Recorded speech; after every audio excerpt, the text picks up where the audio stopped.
we need to kick things off.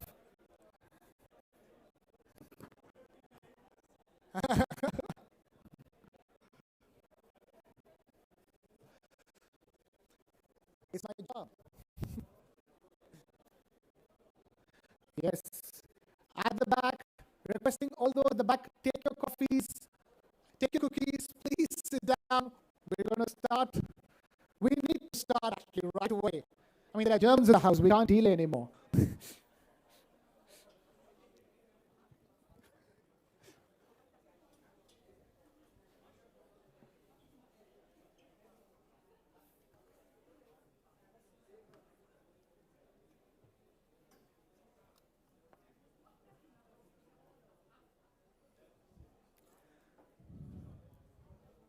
All right, final check, final calls.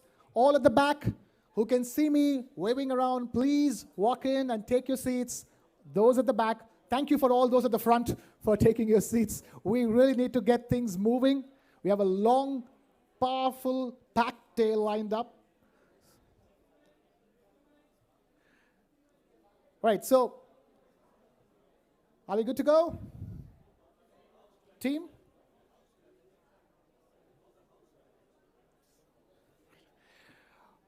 All right, calling everybody to take a look at what's going to be unfolding over the next 10 hours or so, calling everybody's attention. And the best way of doing it, as far as I know, is Guten Morgen, Germany, or Guten Morgen, Deutschland.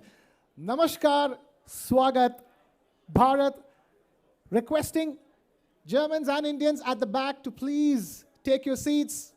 Please, at the back, if you can see me, requesting all of you to please take your seats because that's right. Thank you, thank you, thank you so much. And Guten Morgen, Namaskar. It's time for the summit of all summits, the News9 Global Summit. We are delighted to be back in Stuttgart. It is the second edition of News9 Global Summit Germany edition, and we are here back at the MHP Arena as well. So great to have all of you with us. This News9 Global Summit Germany edition 2025 is presented by the State Government of Maharashtra and the Maharashtra Industrial Development Corporation. And it's co-hosted by VfB Stuttgart, supported by the state of Baden-Württemberg, an initiative by the TV9 network. Let me first give a shout out to all our sponsors for the event, our gold partner, Fintiba and Barmer, silver partners, MHP and Tata Ace Pro, health partner, TK, special partner, Tata AIG, associate partners, MMRDA, SIDCO, Maharashtra Tourism and SRA, innovation partner, German Indian Innovation Corridor, and session partner, the city of Karlsruhe in Germany. So thank you to all our partners for being a part of the second edition of News9 Global Summit Germany edition. It's a mega thought fest that brings together visionary leaders, policy makers, and more importantly, innovators in all fields from India and Germany. So it's got everything from business to technology, from culture to policy. And this summit is going to be a celebration. And it's a celebration with dialogue, collaboration, and more importantly, looking out for those right opportunities for dialogue and collaboration. And the theme, let me begin with that. The theme of this year's summit is democracy, demography, development. The India-Germany Connect. From powerful political figures who are already with us over here, to iconic corporate leaders in business, to leaders in technology and sustainability, this landmark platform brings together all of them. And on behalf of the TV9 network and on behalf of News9, it's my pleasure and privilege to welcome you all to an event that promises powerful conversations, fresh perspectives, and most importantly, meaningful connections that we hope to have right through the day. Take a look. The world is changing. democracies are tested. The old order is collapsing. But in the chaos of disruption lie the architects of the future. A nation with scale. A nation with precision. India and Germany together. One vision, one future. Here in Stuttgart, the conversation begins. In questions that will define the next decade. Leaders who decide. Innovators who disrupt. Icons who inspire. All on one stage. All for one dialogue. This is more than a summit. It is the writing of tomorrow. Welcome to the News9 Global Summit Germany Edition 2025. Huge round of applause for the News9 Global Summit Germany edition, ladies and gentlemen. Let's begin things in all earnesty. And before we go any further, I'm just going to give you a quick highlight of the kind of people who are expected over here for the day. We have some senior, powerful Indian policy makers amongst us. We have the Chief Minister of Maharashtra, Devendra Fadnavis, set to join us. We have Shri Anurag Thakur, Member of Parliament, with us. Thank you so much for being with us, Shri Anurag Thakur ji, for joining us here. Huge round of applause for Shri Anurag Thakur. Thank you, sir. We also have Mr. Arvind Vermani, Member Niti Aayog, with us, ladies and gentlemen. Huge round of applause for Shri Arvind Vermani. Thank you, sir, for taking time out to be with us over here. And we also have the State of Maharashtra's Minister for Industry, Shri Uday Samant, also with us. Thank you so much, Shri Uday Samant ji, for taking time out to be with us. And we also, more importantly, we also have India's Ambassador to Germany, Mr. Ajit Gupte, also joining us. Thank you so much, Shri Ajit Gupte, for being with us over here. And so that is the Indian delegation. Let's also quickly tell you, we have representation from the European Union. We have Mr. Maros Sefcovic, the European Commissioner for Trade. Huge round of applause for Mr. Maros Sefcovic, who's set to join us later. And, of course, from Germany, from Deutschland, we have Germany's Federal Minister for Foreign Affairs, Mr. Johann Wadefull, set to join us. Thank you so much, Mr. Johann Wadefull. Huge round of applause for him. We also have Ms. Nina Warken, Federal Health Minister for Germany, set to join us. Huge round of applause for Ms. Nina Warken as well. We also have Gunther Kirschbaum, Minister of State for Europe, Federal Foreign Office. And Mr. Florian Hasseler, State Secretary for Political Coordination and Europe in Baden-Württemberg. And Dr. Nicole Hofmeister-Kraut, Minister of Labor, Economy and Tourism for Baden-Württemberg. Huge round of applause for Dr. Nicole Hofmeister-Kraut. I hope I'm pronouncing your name perfectly right. Thank you so much. And also, just before we go any further, this summit is powered by AM Green. A huge thank you for AM Green for being part of the News9 Global Summit 2025 edition. Thank you. Round of applause for AM Green as well. Thank you.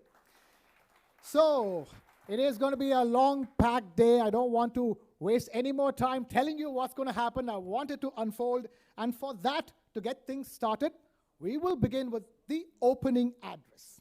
And to kick things off with the opening address, let's first talk about the man who envisioned this incredible platform.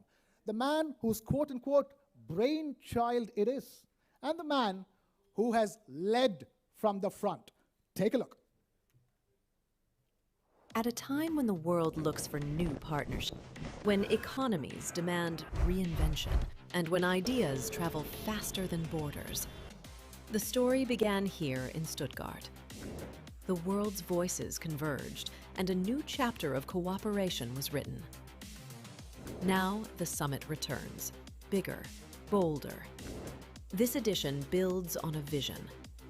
Democracy, demography, development. The India-Germany Connect. At the heart of this vision is a leader, a strategist, a disruptor, and a believer in India's story on the global stage. Please welcome the Managing Director and Chief Executive Officer of TV9 Network. Ladies and gentlemen, huge round of applause for Mr. Barun Das, Managing Director and CEO of TV9 Network, requesting him to please take the stage and deliver the opening address, sir.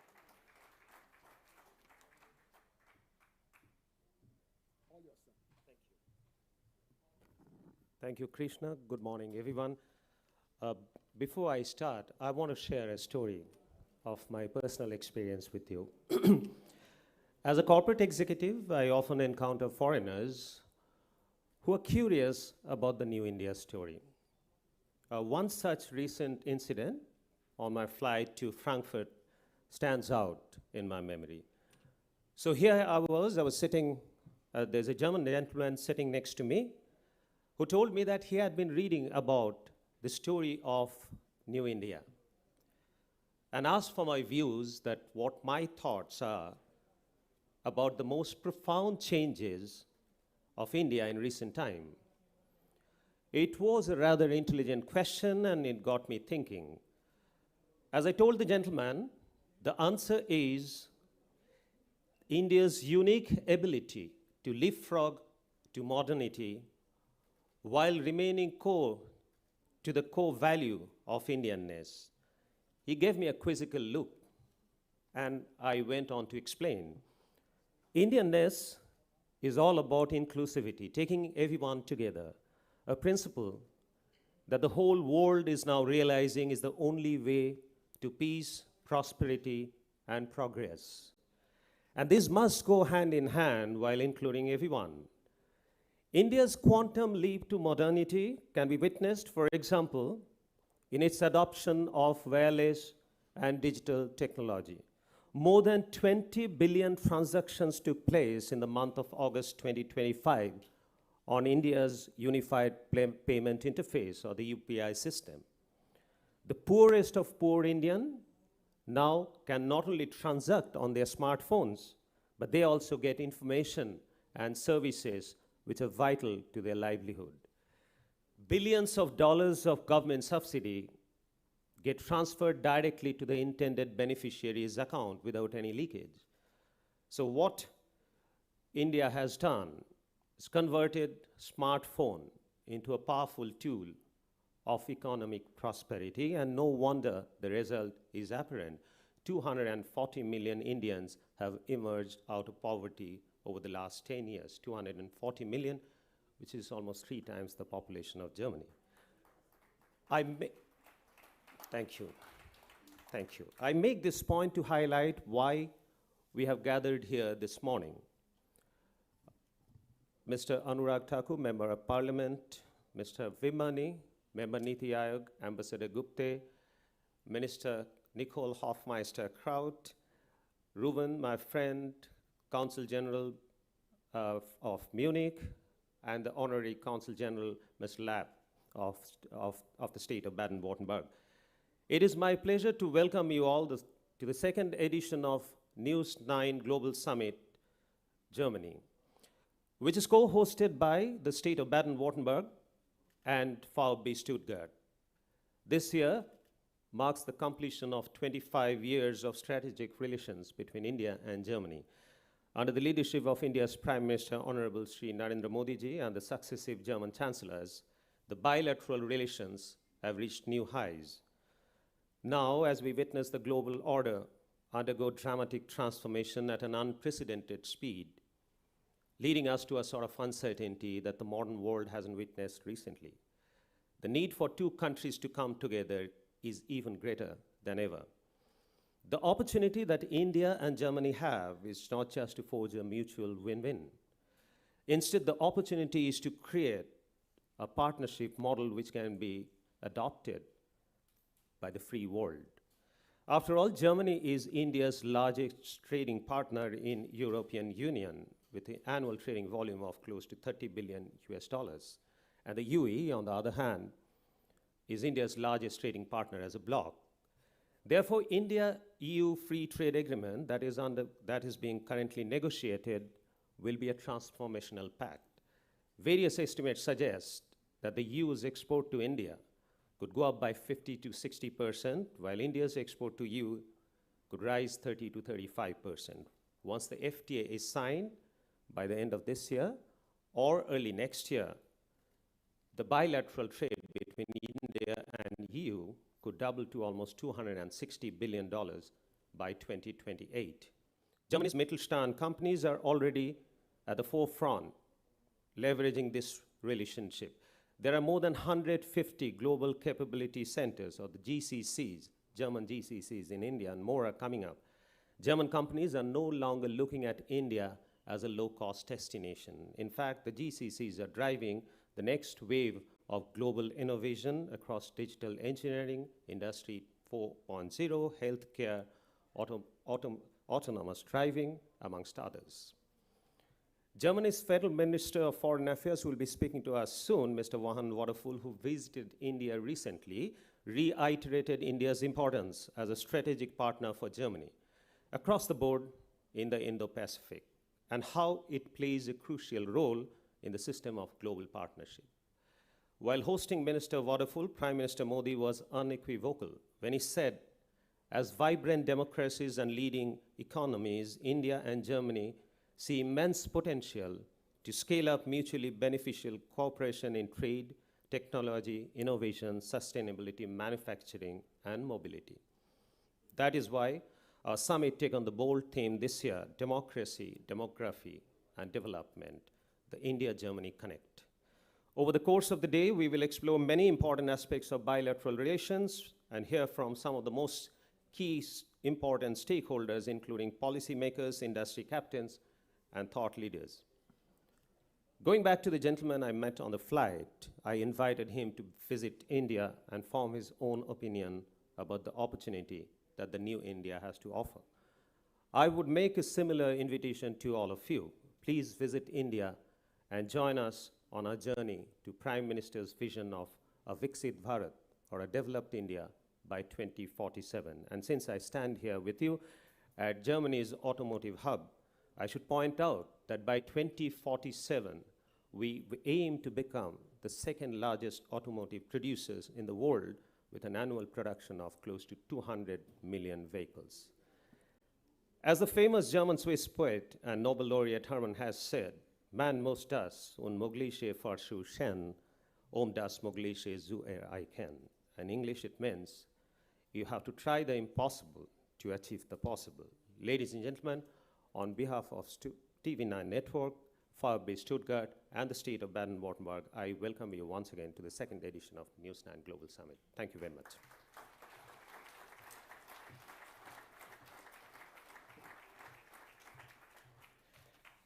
Thank you so much for that opening address, Barunji. Thank you for that. And with that, without any further ado, again, we have a long packed day ahead of us. It's time for our first ministerial address of the day.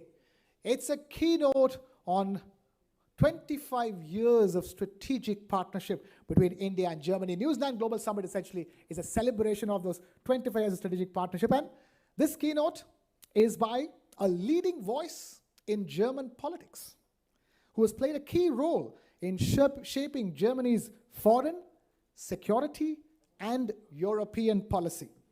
Decades of public service behind him, and he stands at the forefront of debates in Germany's role in a changing world. Ladies and gentlemen, please put your hands together for Germany's Federal Minister for Foreign Affairs, Mr. Johann David Waterful. Take a look. In a world of shifting alliances, where conflicts test stability and cooperation defines resilience, diplomacy becomes the most powerful tool. Germany stands at the heart of Europe, a voice of stability, a force for dialogue, and a partner shaping the new global order. At the forefront of this vision is Germany's Minister of Foreign Affairs, a leader committed to dialogue, diplomacy, and building stronger bridges between India and Germany. Please welcome, joining us virtually, Germany's Minister of Foreign Affairs. Excellencies, dear participants of the News9 Global Summit. This year we are celebrating remarkable milestones of the bilateral relationship between Germany and India. 25 years of strategic partnership, over 50 years of scientific cooperation, and almost 60 years of cultural agreements. These anniversaries are more than mere numbers. They are a testament to our deep and multi-layered cooperation that has grown stronger over decades and is yet to be further intensified. When we started our strategic partnership back in 2000, the world looked completely different. The internet was in its infancy. Global politics was still adjusting to the end of the Cold War. The Berlin Wall had fallen just a decade earlier, and India's economic reforms of the 1990s began to bear fruit. Back then, our economic ties are only beginning to take shape. But there was already a strong sense that Germany and India were natural partners. Germany with its technological expertise and industrial backbone, and India with its entrepreneurial energy, fast-growing market, and dynamic young people. Today, 25 years later, that early instinct has become a powerful reality. India offers German companies unparalleled opportunities for growth thanks to its vast talent pool and a rapidly growing economy. Meanwhile, Germany's technology and innovation have supported India in areas ranging from renewable energy to infrastructure development. Today, our economic ties are stronger than ever. Germany has become India's largest trading partner in the European Union, and India is Germany's most important partner in South Asia. German-Indian trade volume was already 31 billion euro last year.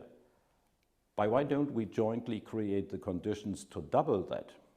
The upcoming free trade agreement between the EU and India will further boost our economic relations. However, our relationship is not just about beneficial impact on our economies. It is also based on a shared commitment to democracy, human rights, and sustainability. This is why we are working together in multilateral fora to address global challenges. And this is also why we are considerably expanding our areas of cooperation. Ladies and gentlemen, we have already achieved a great deal together. Nonetheless, we are facing a multitude of geopolitical challenges. In times of regional conflicts, shifting power balances, global supply chain disruptions, and a rapid digital transformation, it is more important than ever to maintain and enhance stable and reliable partnerships. Not only in one's own neighborhood, but more than ever, partners across continents. Therefore, it was very important to me to receive my Indian counterpart, Foreign Minister Jaishankar, in Berlin and to travel to India shortly after having taken office. Because I wanted to feel our partnership in action. I wanted to see where we are already doing well and where we can further strengthen our relations.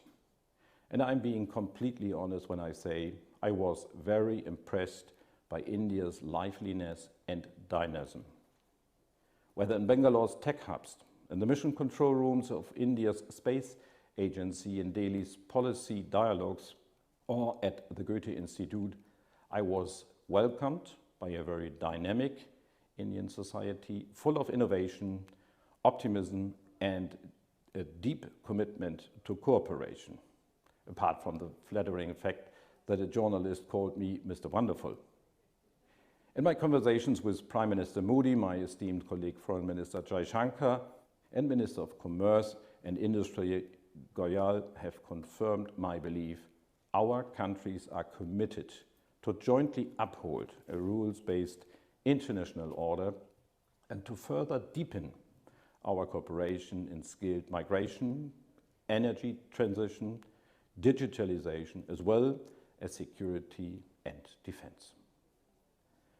Ladies and gentlemen, the world is changing faster than ever before. But I have no doubt that India and Germany will tackle these challenging times together. Let us deepen our partner and friendship with mutual respect, ambition, and a shared commitment to progress. There is to inspiring and fruitful exchange, to exciting encounters, and to the next 25 years of strategic partnership between India and Germany. Thank you.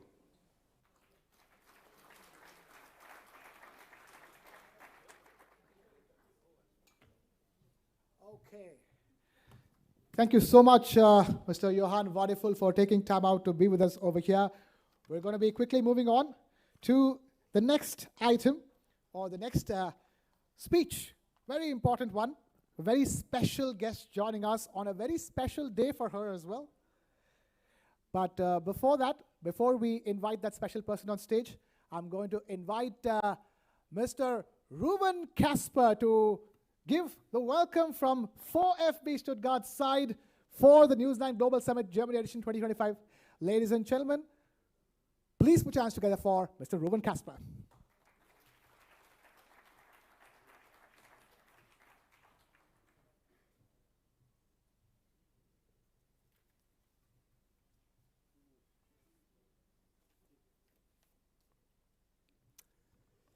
Ladies and gentlemen, our honored guests, Our Excellency Minister Samant, Our Excellency Ambassador Gupte, Minister Thakur, Our Excellency Minister Hofmeister Kraut, whose birthday is today, which is an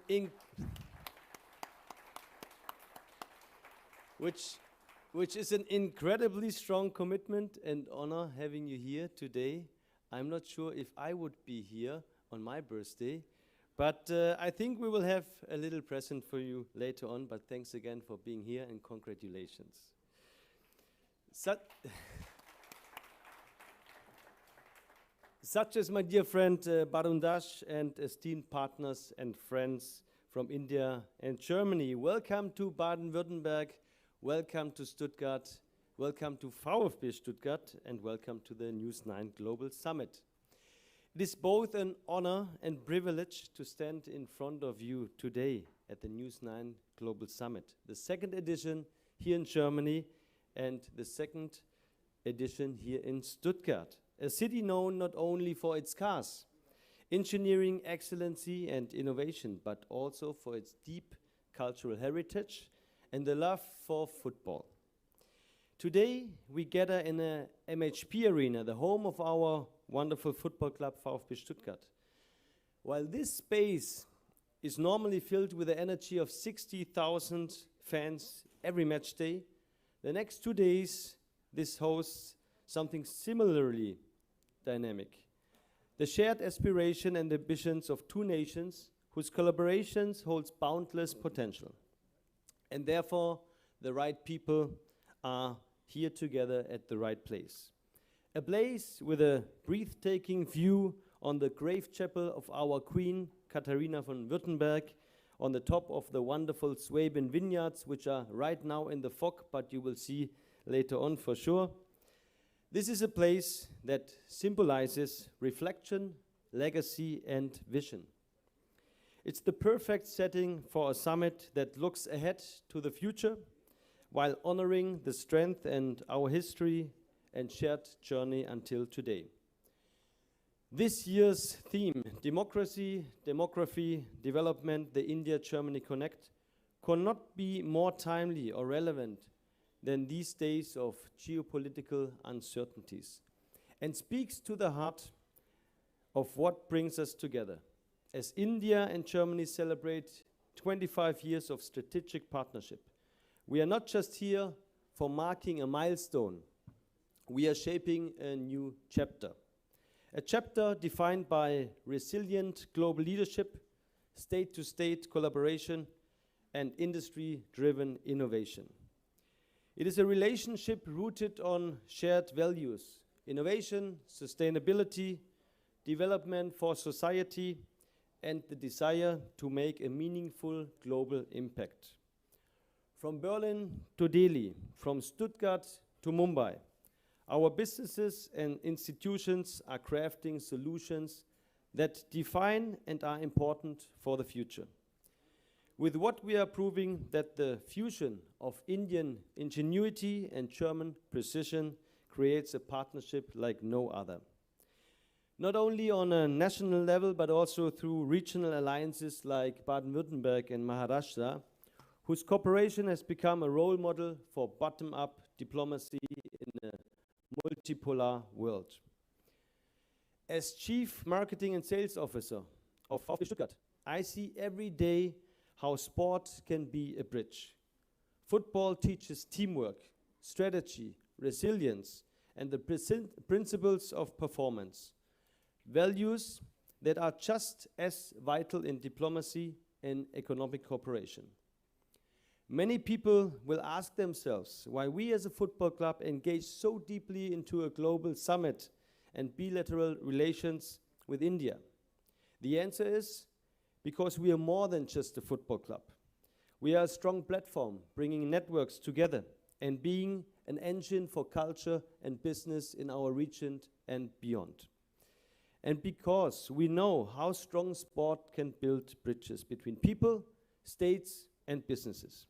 That football, much like business, goes beyond borders. It brings people together of different cultures, unites them with shared goals, and fosters a sense of community. Similarly, the Indo-German partnership is not just about profit margins. It's about progress that uplifts societies on both sides. And because in Germany, we believe in India and the potential of the Indo-German relationship. As we engage in dialogue today, I encourage all of us to think beyond borders and sectors.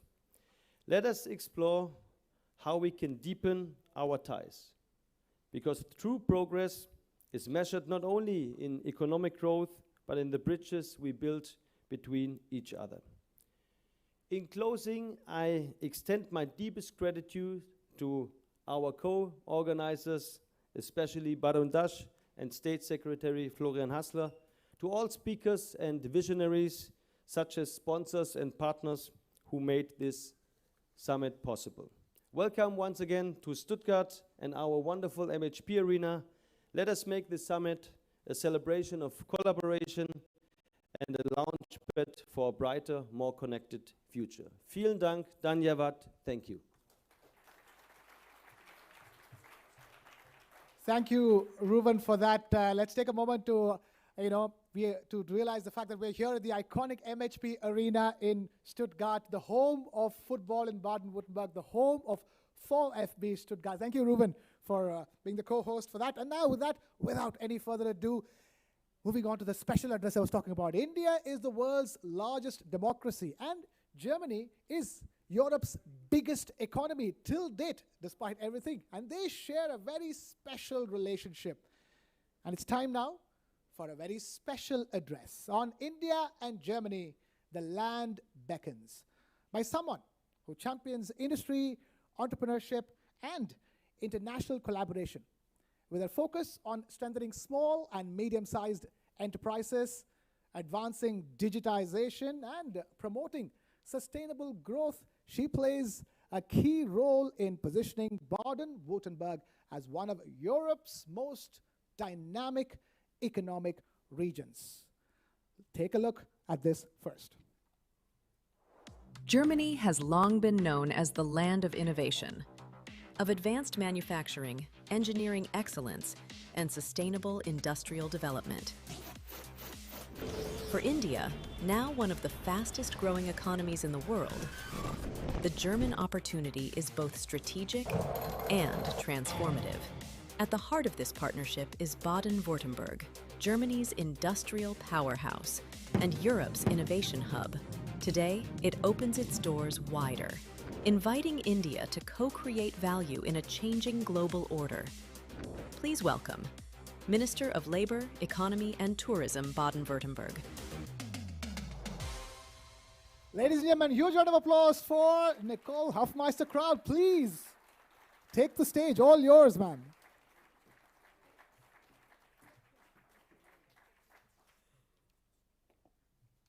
So thank you very much for spending time with me on my special day, on my birthday.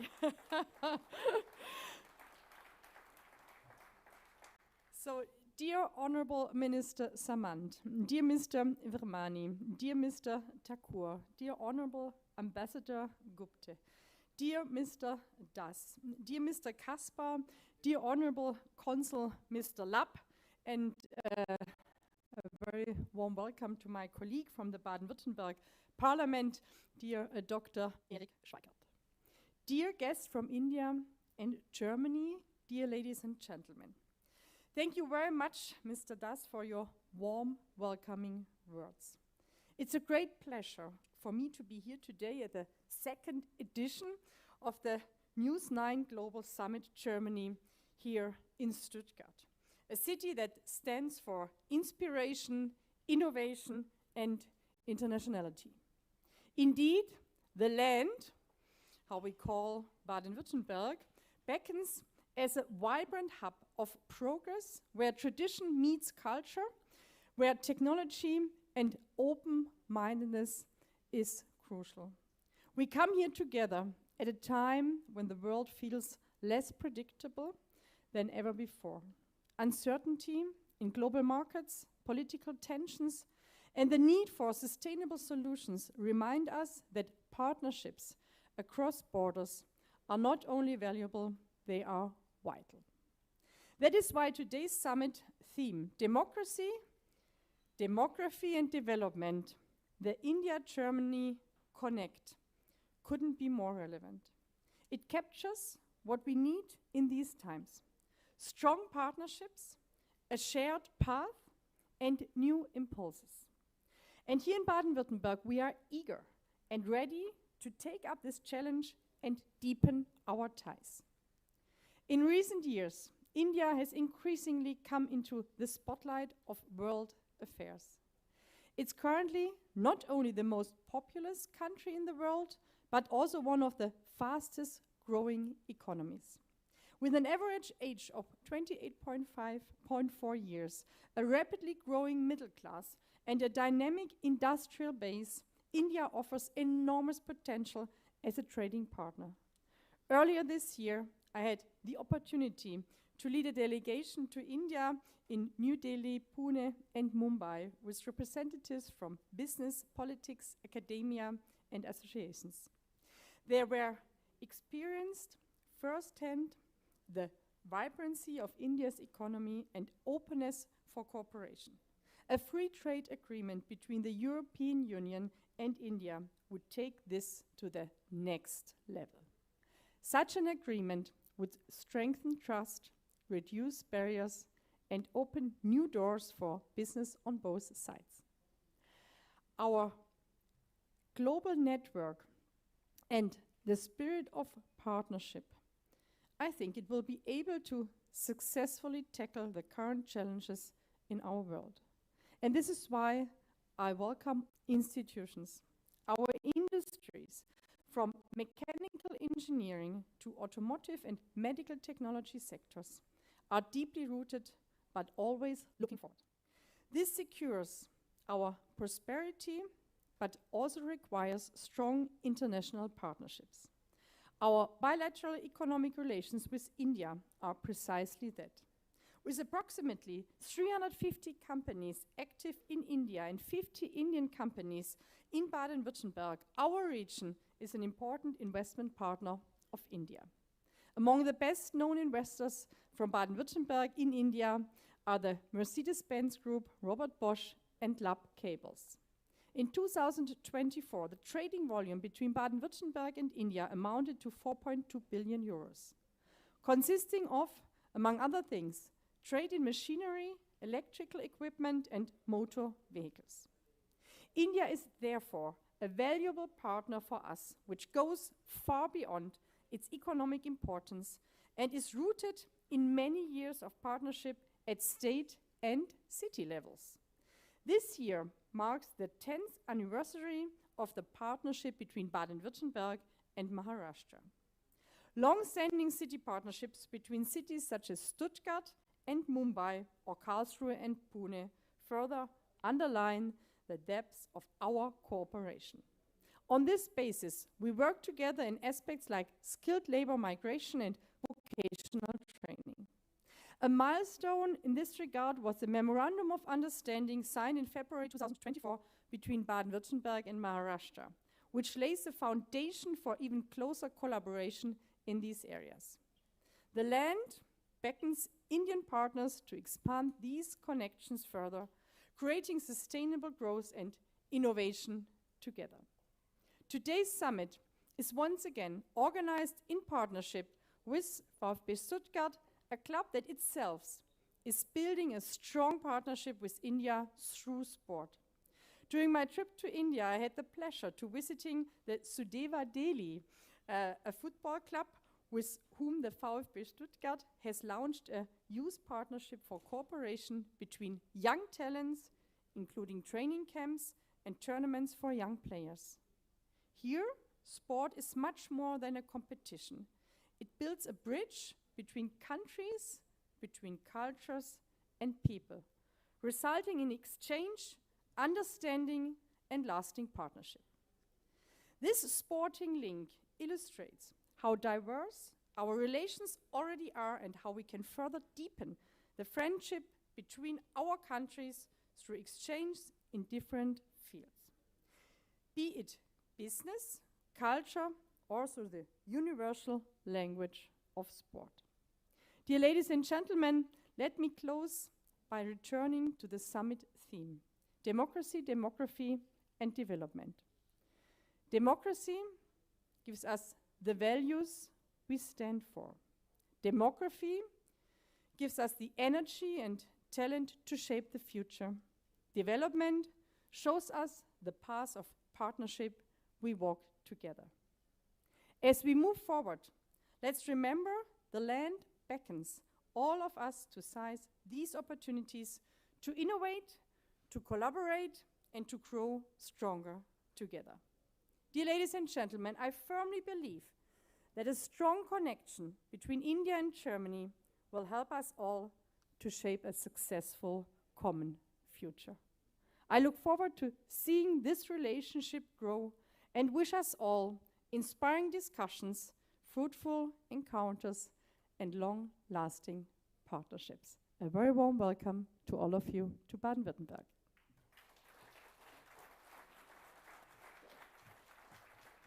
Dr. Nicole Hofmeister-Kraut, requesting you to please stay on stage, Dr. Kraut.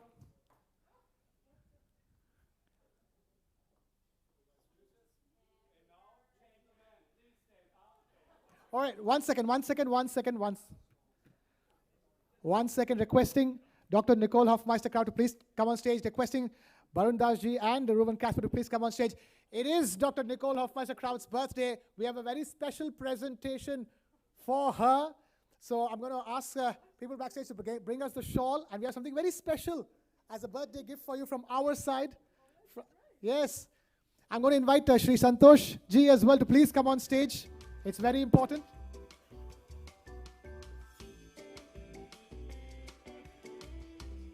Yeah.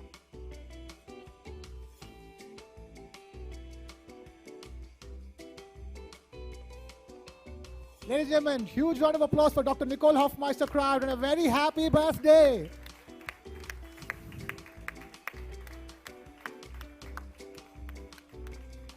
That's right. That is the special gift from our side, requesting Dr. Hofmeister-Kraut to please open it.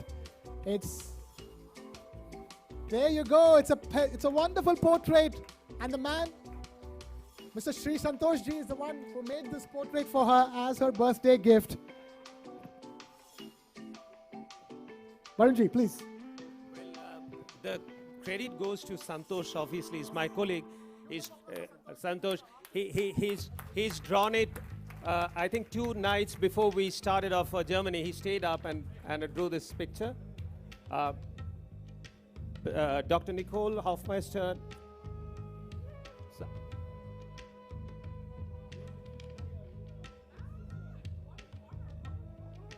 So what I was telling Dr. Hofmeister is Santosh has stayed up 2 nights before he started off for Germany to draw this. He drew this wonderful thing over 2 nights. But I would like to request some of the special guests to come on stage and join us for this photo ops with this for this special occasion. I think Minister Uday Samant, please come on stage. Mr. Anurag Thakur, Ambassador Gupte, Mr. Andreas Lapp, please. Honorable CG, please.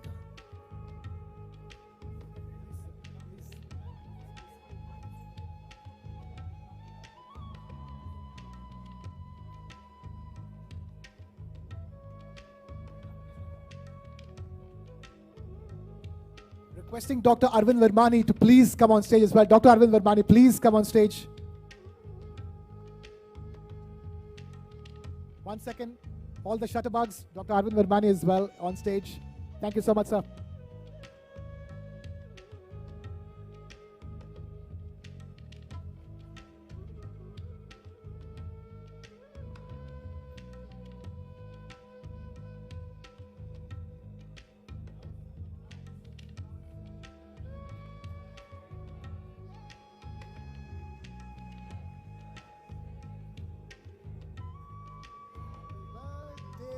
Dear Nicole, happy birthday to you. Woo!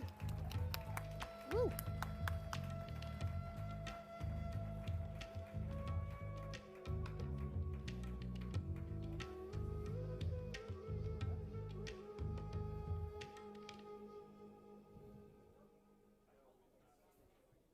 Thank you, Ruben.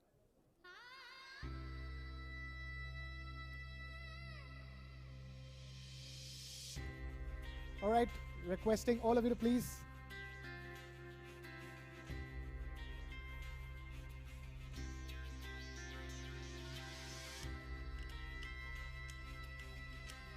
Requesting all of you to please take the stage, to please sit down.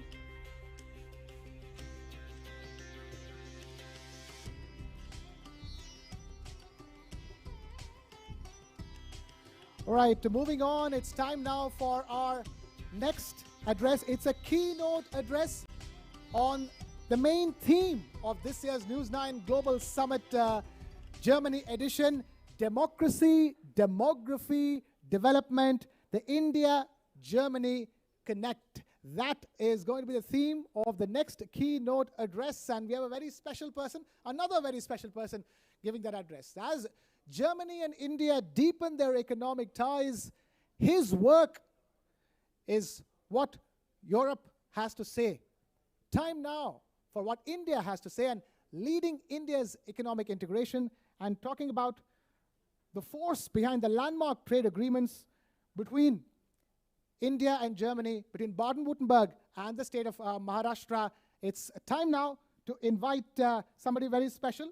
We have honored to introduce Minister of State for Europe, Gunther Kirschbaum. Take a look. In an age when borders blur and power shifts, three forces decide the world's future: democracy, demography, development. India, the world's largest democracy. Germany, Europe's industrial core. Two nations shaping policies, populations, and progress for a shared century. At the heart of this dialogue is a European statesman, a voice for stability, inclusion, and a united future. Minister of State for Europe at Germany's Foreign Office. Please welcome Minister of State for Europe at the German Foreign Office. Ladies and gentlemen, huge round of applause for Mr. Gunther Kirschbaum, who is joining us live as we speak. Mr. Kirschbaum, all yours. Take it away. Thank you very much. Thank you very much for the nice introduction and especially for the invitation.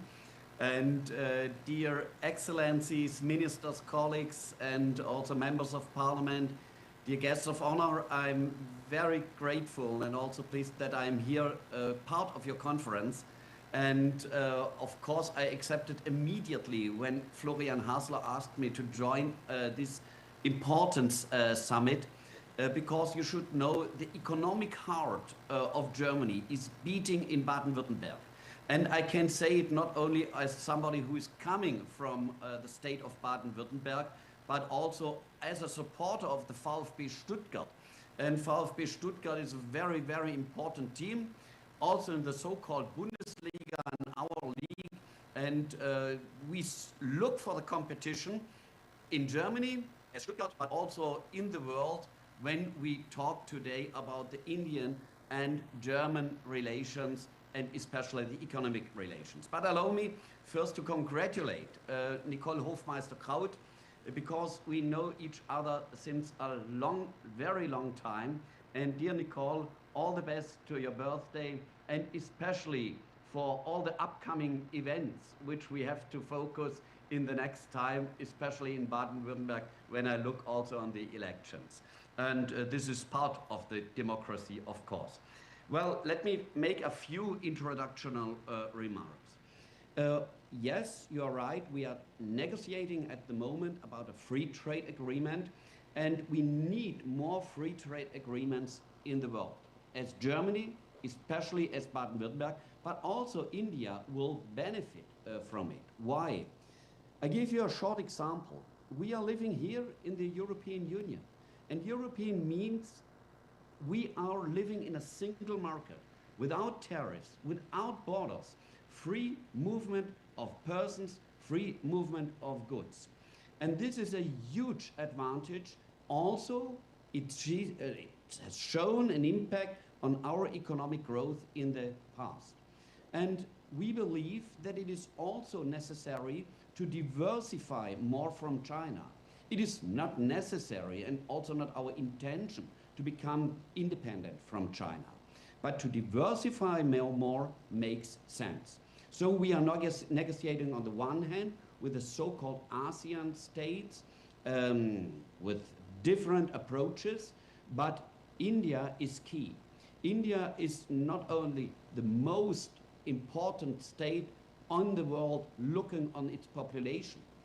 It is a growing market, and it is not only a growing market, it has importance in science, in education, in AI, and especially when I look on the cooperation between our universities in India, but also in Baden-Württemberg and Germany-wide, we see that especially here we have a development and a future and a potential which is necessary that we use it.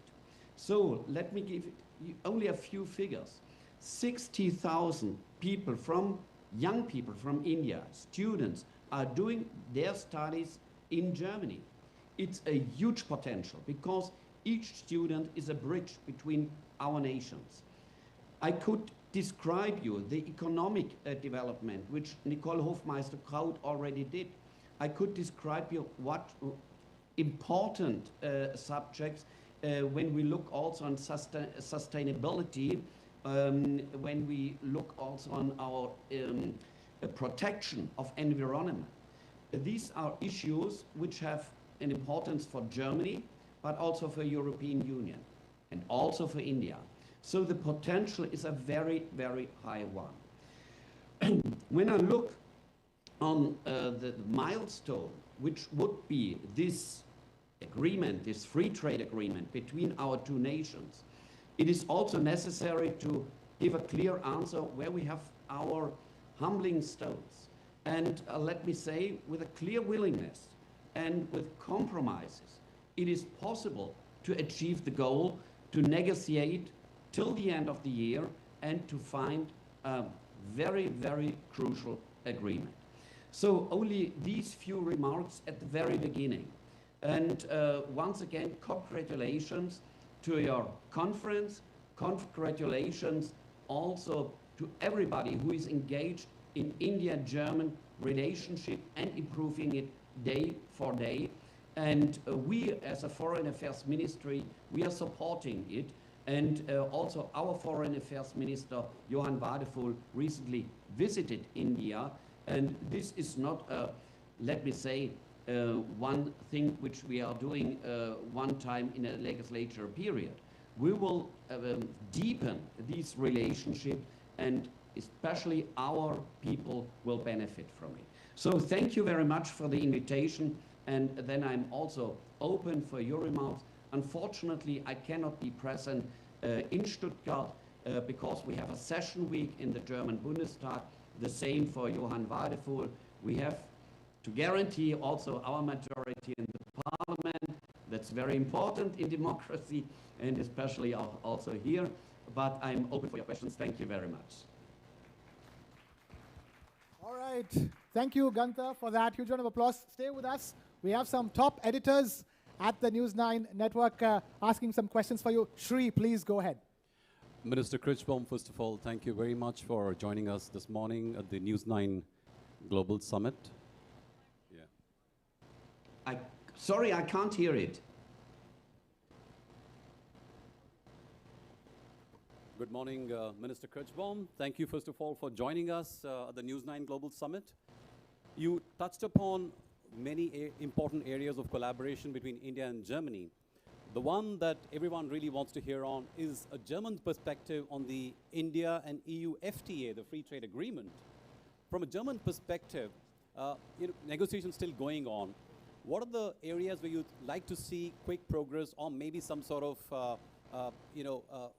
I would say a concession from India to essentially ensure that we are able to strike a deal by the end of this year or latest by early next year, Minister Kirchbaum?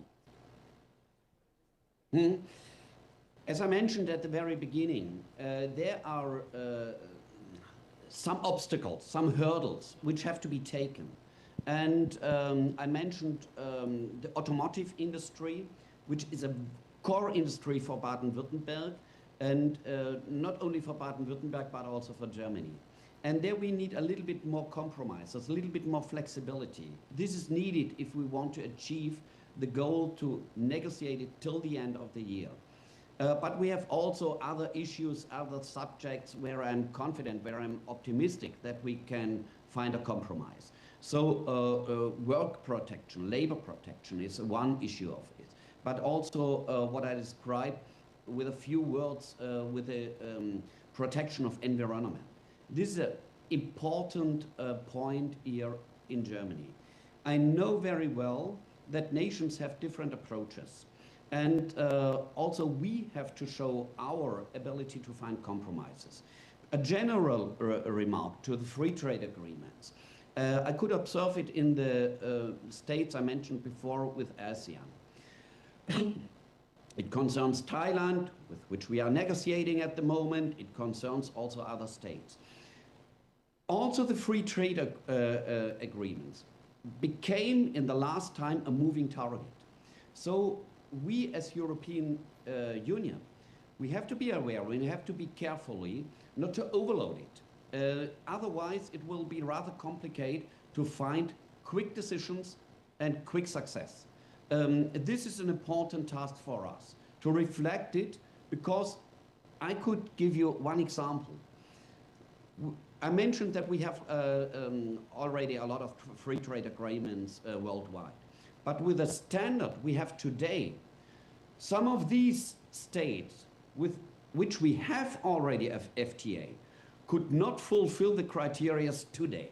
So we have to reflect it, we have to look in the mirror, that also Germany and also the European partners should not overload it. Finally, and this is a very special point, I am in favor to make only EU-only agreement. What does it mean?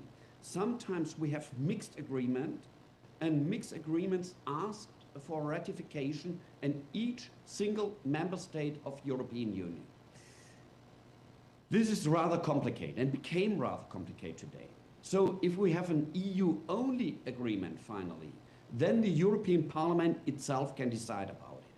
There we have to be carefully as Europeans. So you see, both sides are asked to find compromises, and but I'm confident with a clear willing and this clear perspective we are able to find and to achieve this goal till the end of the year. Minister Kirchbaum, thank you so much for that detailed answer. And yes, we are all hoping that the India-EU FTA will indeed happen by end of this year. I want to ask you something else, Minister Kirchbaum, and that's something that you referred to in your opening address as well, that 60,000 students, Indian students, study in Germany. My question to you now is, that with Germany easing study visa norms for India, how do we now ensure that cross-border innovation also takes off? Your view, sir.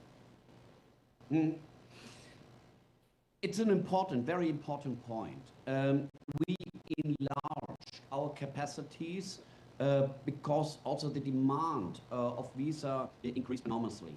It is one obstacle for a lot of people worldwide which want to come to Germany to work here.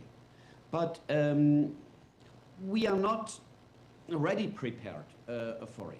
So the new government, Johann Wadefuhl, and also me in my responsibility, we are now in favor to accelerate the process in general. Here in Germany, it means also to use AI for the application, for the decision about the applications of visa. And we have to enlarge the capacities, especially also in India. So that means we have our homework to do. It concerns not only the students, but also engineers, what we need in Baden-Württemberg, what we need in Germany. So a very, very important point. And I think also on this subject, I'm confident and I'm optimistic that the situation will improve, but we have to become faster. And why? Because we, Germans, we compete with the rest of the world. Indian people, sorry, I talked too much this morning. Indian people are very good skilled and they speak English. You proved it in an impressive way. They speak English but not German. So they have first to learn German, and second, we compete with Great Britain, we compete with the United States, we compete with a lot of other markets. But there we have not this hurdle with the different languages. Somebody coming from India, he can work immediately in the United States. And we should know as Germans that we have to improve. We have to improve in our structures, and we have to be attractive in the best sense. So that means to offer also integration measures in Germany, because a good skilled engineer, for example, or medicine or something else, he will make a difference and he will compare the conditions in the world. And if another country will make a better offer, he will go there. So we are not the best in the world. We have to fight for. And this is not realized in a lot of heads in our country. Minister, a lot of students will be very happy to know that. They are extremely excited to come to Germany as an alternative destination. I'm Shweta Kothari. My question to you, sir, is how can India and Europe work together closely so that their economic and political interests align going forward? Well, the FTA is the perfect basic for it. So that means when we are really able, with the compromises which are needed, but if we are really able to achieve it till the end of the year, that would be a game changer, a real game changer in a new chapter in our cooperation, economically or bringing people together, B2B business, and so on, and so on, and so on. So I think there we have to concentrate now, but you mentioned all those, also the students. We are open as a country for students, we are open as a country for good skilled people, and we need them. So Germany has also to show that we are inviting these people and that we are open for it. So let me say, this is the core challenge also for our country. And then, of course, finally, good working conditions, the salary has to be good, and so on and so on. This is not necessary to explain it to you, because this you know as well as me, how important it is also to look for good conditions in general. But finally, I speak what our country has to do, and there I think it is would be a perfect basic to deepen it. And as I mentioned at the very beginning, also looking what we can do as a closer cooperation in science, in research, in AI, and so on. This is all under, let me say, the parenthesis of innovation. And this innovation is connecting point between our countries, between India and also Germany. So we have a lot to do, a lot of things remain to be done. I'm quite sure about it. But anyway, I think we have very, very good potential. And finally, because the times are not easy, we have a war in Ukraine and this awful attack what Russia did. But in defense, we can also cooperate. At the moment, it's a core question in Germany, how we can guarantee the safety and the security, internal but also external, for Germany and the European Union. And the safety and the defense capacity became much more important than in the last 5 or 10 or 20 years. The challenge which we have, because we are threatened by Russia, and this has to be mentioned very, very clear, this is something where we have to cooperate more intensive than in the past. And in this very point, I see also the differences between our two countries. We cannot agree in European Union that countries are buying oil from Russia, because at the same moment they are giving the money to Mr. Putin to finance the attack against Ukraine. And this attack is against all the international law and will never be accepted by Germany, will never be accepted by European Union, because this war is, if it becomes a rule in the new world politics, then we are back in the first half of the last century. So war can never be accepted as a tool in politics. And this lesson Mr. Putin has to learn. So there I see also differences and different approaches between our two countries, because we don't want to finance any longer the war for Mr. Putin in buying his energy. But as I told you, this gives new chances also for India on hydrogen alliance and tube, which have to be built and connected, India, Middle East, and Europe. So these are the perspectives we need in the future, and also the chances which have to be used. All right, we will leave it at that. Mr. Gunther Kirschbaum, huge round of applause for Mr. Kirschbaum. Thank you so much, sir, for taking time out to join us here live on News9 Global Summit. We will let you go with that. Thank you so much for being with us here.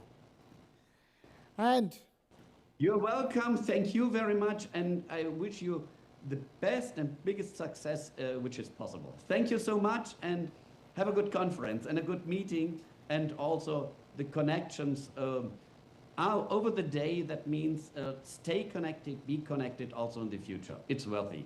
Thank you so much. Bye-bye. Danke schön. Auf Wiedersehen.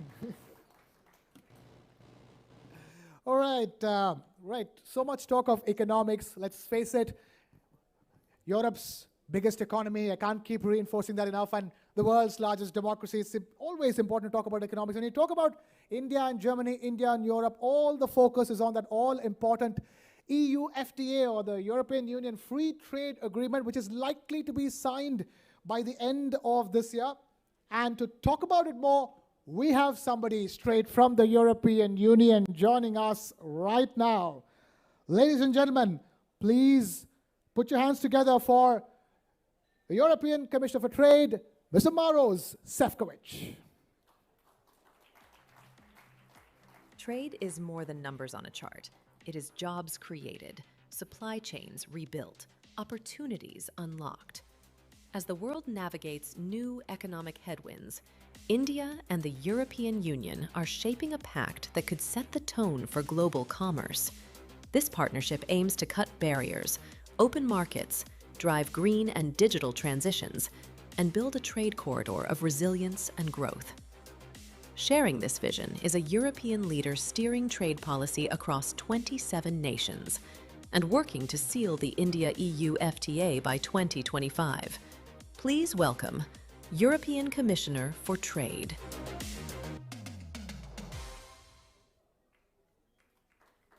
Ladies and gentlemen, it is a pleasure to be a part of the News9 Global Summit. celebrating the partnership between India and Germany, as well as the European Union as a whole. This is an important event which provides a high-level platform for exchange and cooperation as we seek to boost our overall EU-India relationship. My thanks to the organizers for enabling these discussions and for inviting me to speak to you today, even if commitments elsewhere prevent me joining you in person. We are seeing growing uncertainty and unpredictability across the globe. At a time like this, it is vital that we work with like-minded partners to safeguard our prosperity and boost our resilience, which is why Europe has set out a new agenda to deepen and broaden bilateral relations with India, a key strategic partner and a true engine of the global economy. Trade is vital to this effort and a cornerstone of our economic relationship. Over the past decade, trade between our economies has soared by 90%. In 2024, we traded goods worth some 120 billion euro, making the EU India's largest trading partner ahead of the US and China. Some 2 million people are employed directly by more than 6,000 European companies active in India, which support a further 6 million jobs indirectly. An EU investment in India has almost doubled in just 5 years to 140 billion euros. Yet, we can go further, and I have been in intensive discussions with my Indian counterpart, Minister Piyush Goyal, on a groundbreaking free trade agreement. We are now maximizing our efforts to finalize negotiations by the end of the year. The goal put forward by the European Commission President von der Leyen and Prime Minister Modi. We are focusing on working together in the areas where cooperation makes sense, with the goal of putting in place a package that is economically meaningful, mutually beneficial, and brings real added value to businesses and consumers on both sides. By tackling both tariff and non-tariff barriers, we can open up new possibilities for trade and investment, while strengthening our supply chains and safeguarding open, rules-based global commerce. I have had the pleasure of traveling to India several times this year, while Minister Goyal has also visited Brussels. We have had 13 rounds of negotiations, and I want to assure you that we will do everything we can to reach finishing line by end of 2025. The Minister and I remain in frequent contacts because we know how much there is to gain for both the EU and India if we do. Thank you.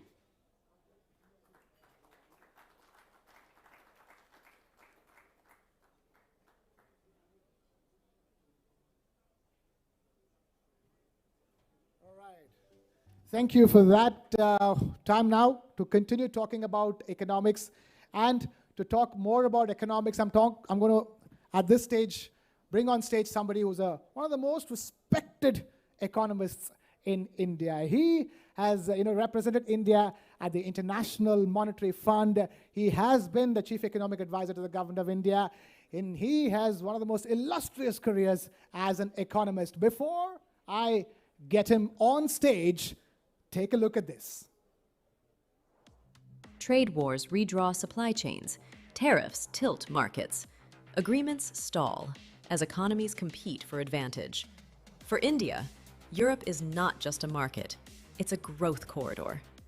The FTA on the table could unlock new supply chains, energize exports, and reshape the rules of global commerce. Guiding this conversation is one of India's most respected economists, member of Niti Aayog, and former Chief Economic Advisor to the Government of India. A voice that has shaped fiscal policy and understands the fault lines of global trade. Please welcome member of Niti Aayog.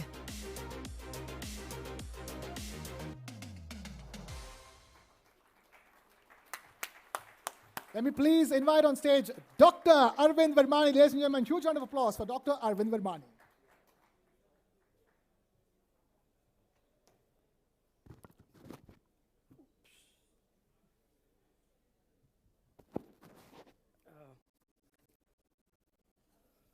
my fellow ministers, honored guests, ladies and gentlemen. I'm briefly, in one line, going to tell you what NITI means. Actually, very few people know about it, even in India. The NITI, NITI, stands for National Institution for Transforming India. We are implicitly the think tank of the Honorable Prime Minister, because he is our chairman. We have a vice chairman and 5 members, among which I am the member. With that said, I'm going to talk, I'm used to giving very long speeches, having an academic background, but I've been told 5 to 7 minutes, and then we'll have a question answer on certain things. So I've picked something which may be a little different and a little more interesting. I'm going to talk about 2 trends which are shaping the global economy and the interrelationship between them.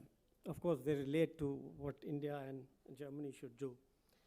So one trend is country concentration of manufacturing has risen over the last 25 years, resulting in a near monopoly of manufactured goods, including rare earth metals, with attendant economic, geopolitical, and national security risks. So I'm going to show you a few graphs to show what's been happening. Global demographic changes during last 25 years, coupled with those projected over the next 25 years, will reorder the global comparative advantage in ways that aren't fully appreciated by developed countries, including, I'm afraid, Europe and Germany. Though we talk a lot about demographics, I don't think there is a true appreciation. So I will show you a graph which hopefully will stick in your mind. And finally, these changes provide a huge opportunity for EU and India to combine their relative comparative advantage and shared democratic values to jointly build supply chains. That's the key message I want to leave to you. The FTA is merely a process for doing it, in my way of looking. I hope I can bring that out for you. And these can reduce all types of risks. You're all aware of the kind of risks which are there. I'm not going to talk about individual countries creating these risks, but you all know about it. And Germany, as the center of advanced manufacturing in Europe, can play a pivotal role. So you can put the first figure. China's share has risen since 2000 rapidly. So on the left, I have a graph which shows you the world MBA, the world manufacturing value added. On the right is the shares of world exports. And you can clearly see the blue line, which is China, and the rapid rise in China's share, which is now close to 30%. Some projections show that it could be half of the world manufacturing if nothing is done about it. So a huge concentration. We have calculated concentration indexes which have risen tremendously from around 2005 to now. Similarly, for exports, you can see the rise of China's exports. Manufacturing value added is now 1.6 times that of USA and 5 times that of Germany. Remember, at some point, Germany was way ahead. So was the US. Look at the left. The pink line is Germany, and the orange is USA. So the Hafendel index is just a way we calculate concentration, has risen from about 0.08 to 0.127. It's a huge increase in concentration of world manufacturing. And similarly for exports, which has risen from about 0.05 in 2005 to 0.07 in 21. This rise in share is seen in a broad range of products, whether we look at 2-digit, 4-digit, 6-digit, and the supply chains. The concentration in simple supply chains, complex supply chains is huge. And this also creates regional and geographical risks, besides the country risk, which is obvious. Next. Next graph. Yeah. So that is the first point. The second point is relates to demographics. So you will look at these graphs. On the left there, we have the working age population, which is taken from UN statistics. On the right, oh, you can't even see them. Missing. it's a black background. Okay, you can't change it.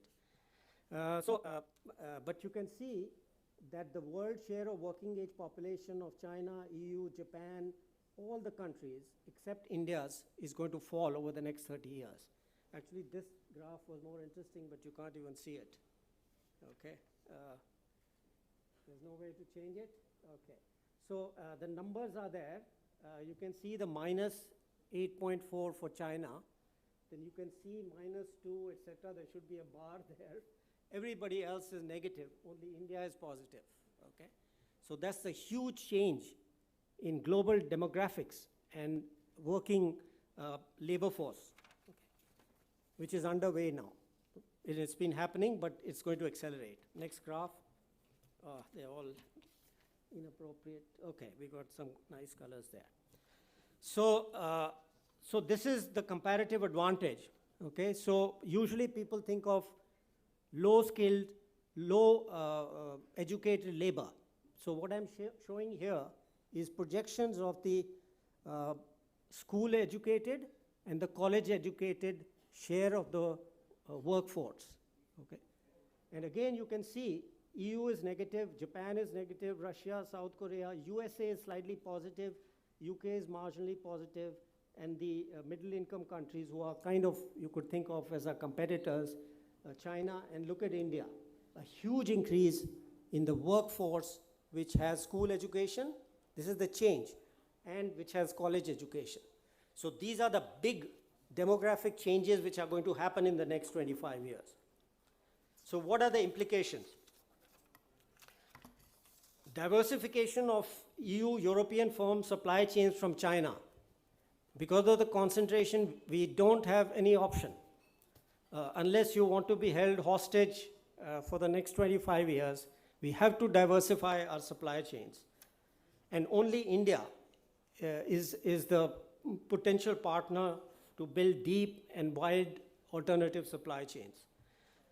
These will not only be competitive, but reliable suppliers of dual use and strategic goods and services. A lot of talk these days about German, Indian, and other cooperation in defense manufacturing, repairs, maintenance.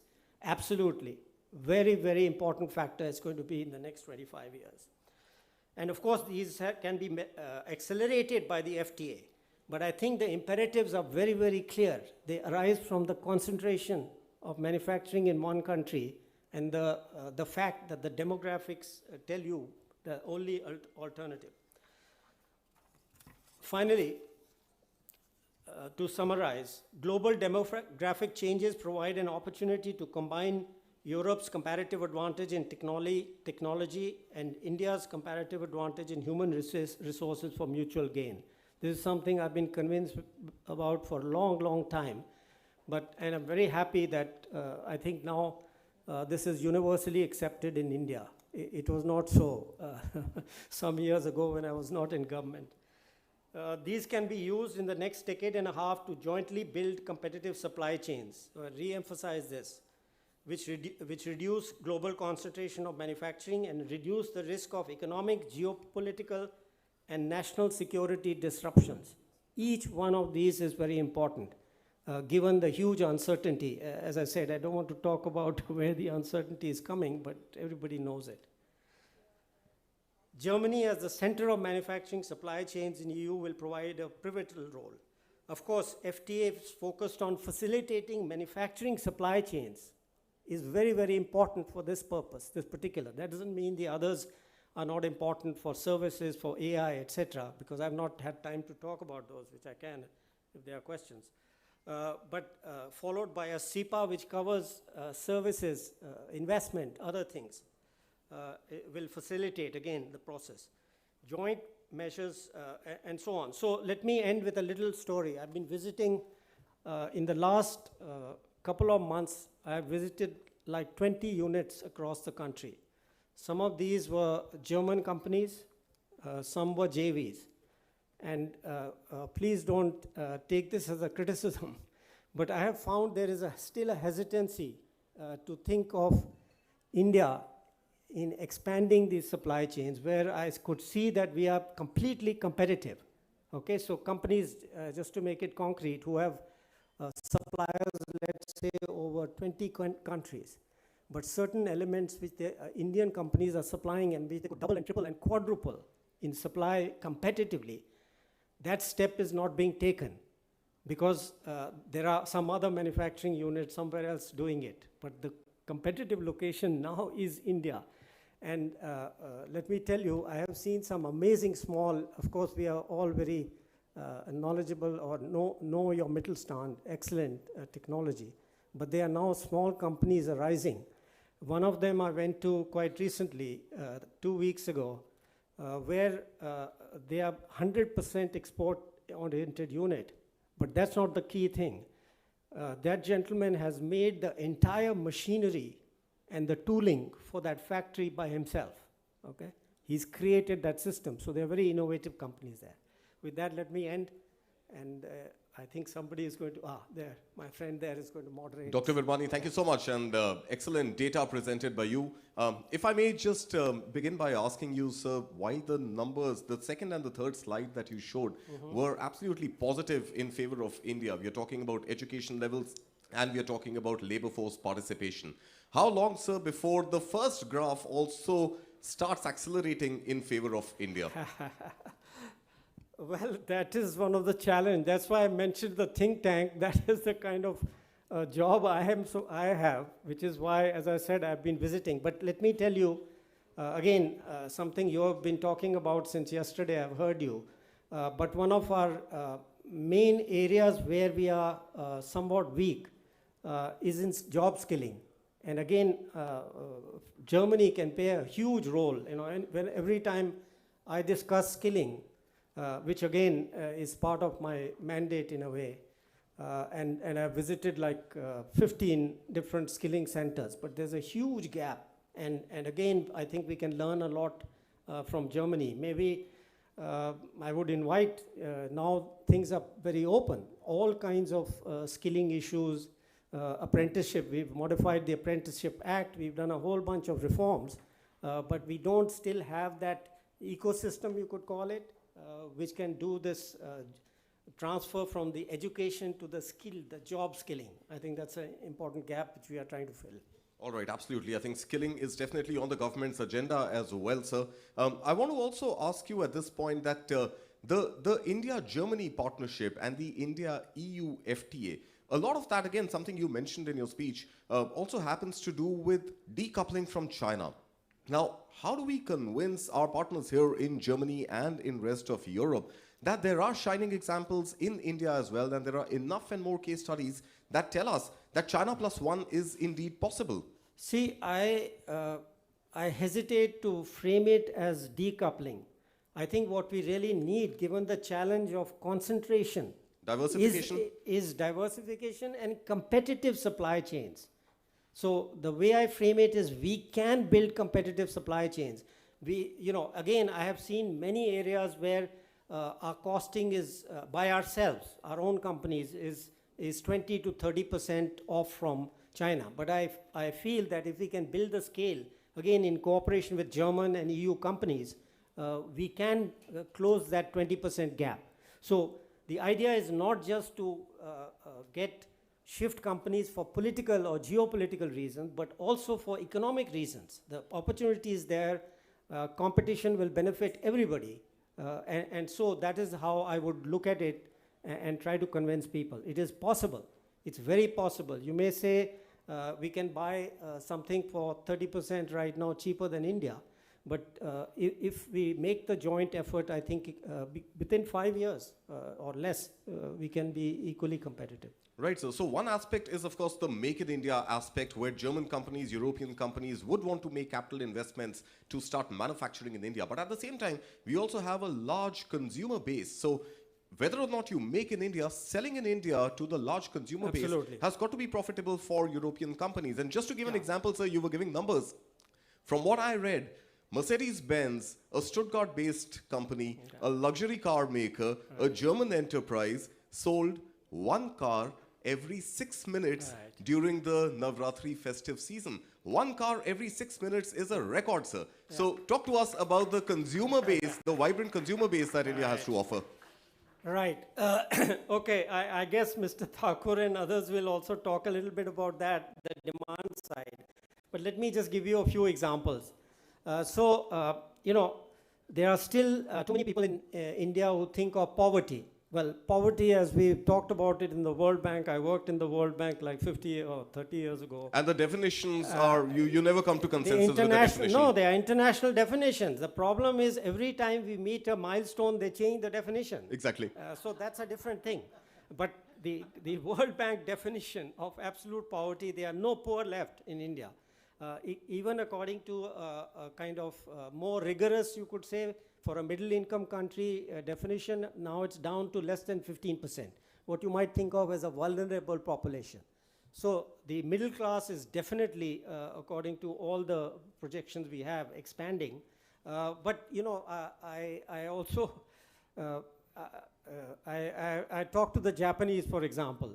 Some of them give up. You got to compete. I mean, if you think you can go into India and you'll be easily get all the market, it's not so. But of course, for German companies like Mercedes and all, it should not be a problem, yeah. Absolutely. Sir, if I can just also play devil's advocate since we are in Germany. Yeah. I think when we speak to some of the Mittelstand companies here and when we speak to some of the government representatives also who are, or the chambers of commerce, I think one slight irritant that they sometimes have is the red tape in the country. Yeah. Do you think that is true? And do you think as a member of Niti Aayog, we are doing enough to address ease of doing business in India? That's a very good question. Basically, I've spent my whole life trying to remove red tape for private business. I mean, I'm a market economist. 50 years ago, I was probably one of a handful. And now there are many more. But let me tell you concrete. In the budget, there were 2 or 3 deregulatory steps, and I'll give you 2 examples. I have struggled for at least a decade or more to get income tax reform. In this budget, it was passed and approved within a month. That's right, so sir. The income tax system has been simplified. Secondly, GST, which again, I have made tons of presentation to various people, I don't need to name them, and it was done within, I think, a month, if I remember. That's right, so sir. Lots of things happening. But besides that, all the other things people complain about, they are on our agenda. I can tell you there are 2 cabinet-level ministerial committees which have been appointed in the last month to look at a whole range of issues. There are 2 committees in Niti Aayog at a different level. Obviously, the cabinet level has to look at big things and so on. Members are ministers of state equivalent. And so on, and at the sector. So lot of action is happening. People say you just talk about it. No, these are solid committees. They are not for the sake of just showing people that we have a committee.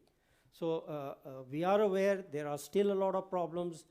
I call it, as I said, I've been at this for more than 30 years. I call it a jungle of controls, which we are hacking away at. But unfortunately, it's a jungle. It's a jungle. It's going we to are take a while. cutting through it, and it may take a bit of time to remove all the problems. Right. My final question to you, sir. We are in a football stadium. Football is all about competition. May the best team win. And there are 2 teams here on this stage today, India and Germany. Sir, as per your assessment, your calculation as an economist, how long before India beats Germany as the 3rd largest economy in the world? Well, according to my calculation, I also do a lot of data projections. At the end of this year, our economy will be larger than Japan's in the normal US dollar terms. And within 2 years, my estimate suggests by 28, the Indian economy in dollar terms will be larger than Germany's. 2028, ladies and gentlemen, that's the final word coming in from Dr. Arvind Virmani. Dr. Virmani, pleasure having you here with us on the News9 Global Summit. If you could please stay on stage, sir. Dr. Virmani, please stay with us on the stage. We have presentations from both sides, from the TV9 network and from VfB Stuttgart, requesting Mr. Varun Das, if he's around, to please come on stage, sir, for the shawl presentation. And of course, Ruben, with the scarf from VfB Stuttgart.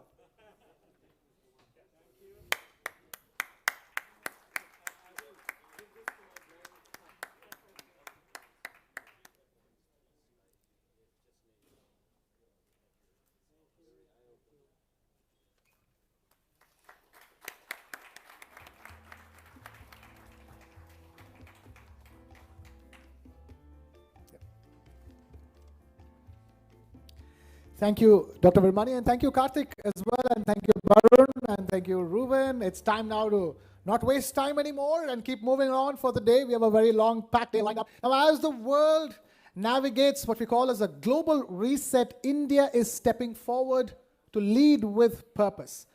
Now, our next speaker embodies this new dynamism, having served 5 terms as a member of parliament in India and representing India's youth and parliamentary leadership on the international stage. He's a strong voice for strategic collaboration and nation building, and he's a key figure in India's engagement with the world. Take a look. The world is in reset mode.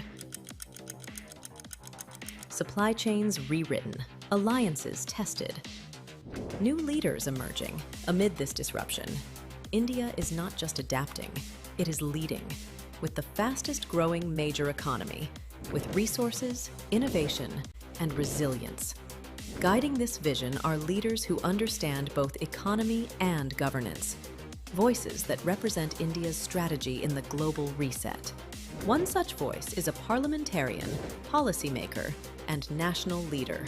Please welcome Member of Parliament and Chairman of the Parliamentary Standing Committee on Coal, Mines and Steel.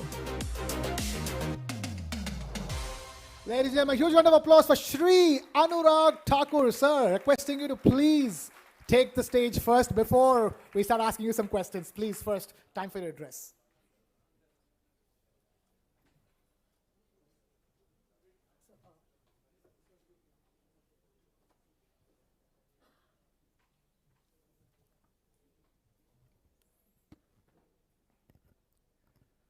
Ministers, Excellencies, distinguished guests, ladies and gentlemen, a very good morning to all of you. My greetings and namaskar on behalf of 1.4 billion people from Bharat, that is India. This place, this occasion are of great significance. We are in Germany speaking about India's role in the global reset. Germany has been a great friend of India, and our friendship has stood the rigorous test of time. So I want to use this opportunity to thank my German friends and counterparts, for together we will have to be ready for the greatest Indo-German stride. I express my heartfelt thanks to the TV9 for inviting me to participate in the 3rd edition of News9 Global Summit. For me and all of us, TV9 is not just a news channel, it is TV Mine. TV9 has set a very high global standard of journalism. At a time when malicious campaigns or attempts are being made to propagate vindictive narratives against democratic and progressive nations like ours, TV9 has consistently championed the truth. You have your eyes on the rise of India. And you have consistently and accurately reported about India's transformative decade under the visionary leadership of Prime Minister Narendra Modi. We are a democratic and inclusive society with a visionary leadership at the helm. It is a nation rediscovering its potential and redefining its role. So let me offer you some insight and opening ground on the role India playing in the new global order. Coincidentally, I had the opportunity to visit Germany February this year. We had a great length of discussion with our German counterparts over policies, electoral dynamics, parliamentary democracy, economy of both nations. And during the conversation, one of them commented that India has really pressed the refreshed button of the global order. I responded that India has not pressed the refreshed button, but India has pressed the reset button of the global order. It is no surprise that I have been invited to speak on the same topic today. From February to October, so much has happened on the global front concerning India. We have suffered a deadly and unprovoked terrorist attack on our soil in Pahalgam, Jammu and Kashmir. The terrorist had the audacity to ask the religion before killing the innocent civilians. And you all know which nation was behind this attack. The same country which has consistently maintained its global standing as the world's sole exporter of terrorism.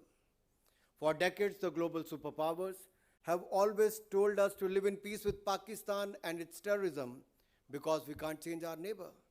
This is how terrorism has been defended at the cost of global peace, prosperity, and the lives of innocent civilians. But while we can't change our neighbor, we have certainly ensured that those who sponsor or shelter terror understand there are consequences for crossing the line. And the world had witnessed the kind of devastation India can leash upon the evils and their masters. I swear, India showed only a fraction of its military might. India will respond to any terrorist attack or hostile activity on its soil with a measured military action. And the international community has recognized and accepted this stance. I was part of the delegation sent by Prime Minister Modi to various parts of the world, and Germany to other nations. All of them expressed solidarity with India in the fight against terrorism. Sorry, world can't tolerate double standards.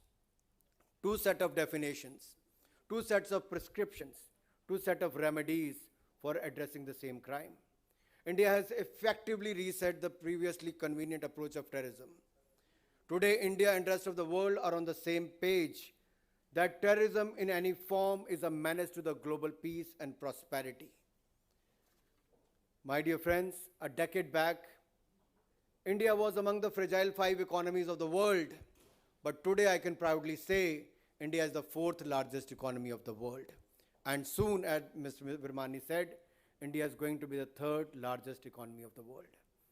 With a strong and stable government enabling a robust democratic model of governance, the ever-growing consumption class, and undying spirit of enterprise, India is within its goal of being soon becoming the 3rd largest economy. India believes in the era of collaboration and convergence rather than conflict or confrontation. We are a just and equitable global trade order.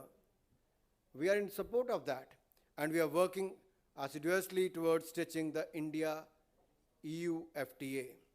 We did that recently with the UK. India cherishes its ever-growing ties with Germany at the bilateral fora and wants to showcase it as a symbol of mutual trust and growth. I'm happy that News9 has scheduled this bilateral forum to celebrate 25 years of India-Germany partnership. And as they say, sky isn't the limit. And imagine how the next 25 years will plan out for both the nations, marking growth across domains, especially in the newest technologies like artificial intelligence, climate, and on the human side, skill and talent opportunities. We are steadily emerging as the world's most sought-after consumer market. Today we shine as the world's most resilient, self-reliant, diversified, growth-oriented economy that believes in empowering the last man of the socio-economic order. Our economy has 3D model: self-reliance, self-defense, and self-confidence. When the world economy was crumbling under the weight of once-in-a-century pandemic, Indian economy saw a rise.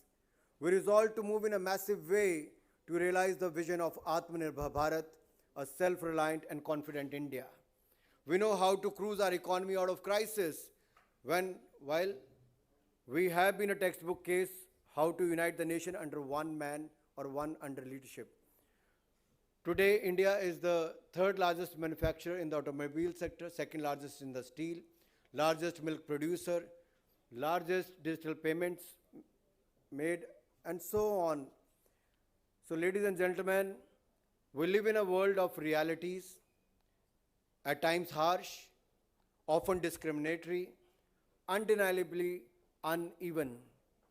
India has often advocated for a just global order and a level playing field for all. This is a bedrock of India's diplomacy, and we firmly believe in it. We are committed to a multilateral world trade order.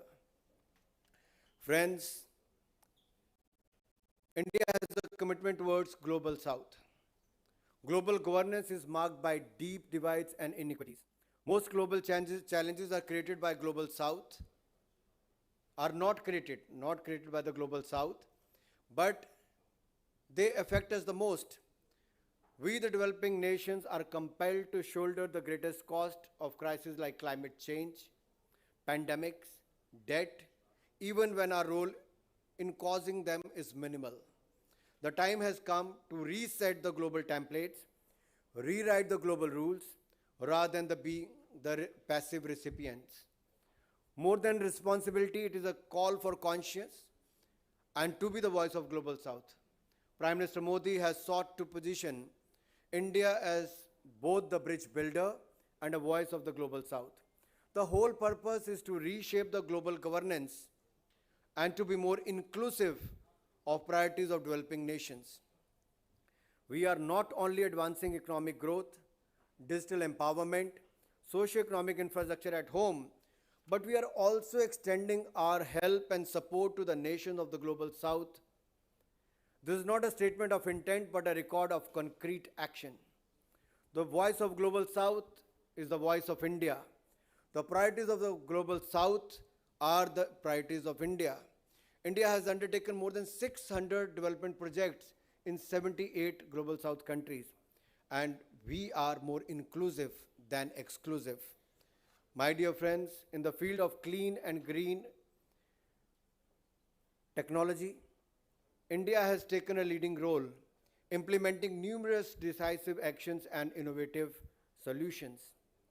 We believe there should be synergy among energy, economy, and ecology. In this way, we can reduce the carbon footprint and increase the green footprint. We have repeatedly urged the developing nation, we have repeatedly urged the developed nation to cut down or reduce their carbon footprint by 2050. Ensuring sustainable energy along with a clean and green planet can be achieved if we could move from conventional to the non-conventional mode of energy. For this objective, Global South and Global North will have to come together. This collaboration includes democratization of technology, financial assistance to the developing and the least developed countries, which are grappling with the energy needs, energy deficiency. Today, India and Germany has mobilized global opinion about the use of renewable energy. I can name at least 4 major initiatives of global partnership initiated by India, namely International Solar Alliance, Global Biofuel Alliance, Mission Life, One Sun, One World, One Grid. Friends, India has set a target of 500 gigawatt non-fossil capacity by 2030, and we are taking every step to meet the target. I can assure you, we won't wait for 2030. We're going to achieve it much before that. Presently, our renewable energy capacity is at 250 gigawatt. Over 50% of India's installed energy capacity comes from the non-fossil fuels. We are the 4th largest in the renewable energy, 4th largest in the wind, and 3rd largest in the solar capacity. I have a 6-point action agenda for India-Germany leadership. If you allow, let me outline the practical agenda, concrete, actionable, and time-bound, so that this summit here in Stuttgart catalyzes a roadmap for delivery. Green energy and industrial decarbonization, resilient and rule-based trade, technology and supply chain partnerships, innovation, startup and research bridges, skill and vocational collaboration, climate finance and sustainable infrastructure. So let me come one by one. Green energy and industrial decarbonization. We need joint projects in green hydrogen, electrolyzer manufacturing, and industrial decarbonization can accelerate both nations' climate goals. India offers scale and demand. Germany offers technology and standards.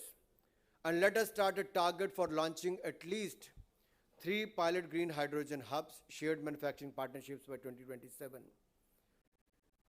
Resilient rule-based trade, tariff volatility, and ad hoc trade measures have harmed investments and jobs.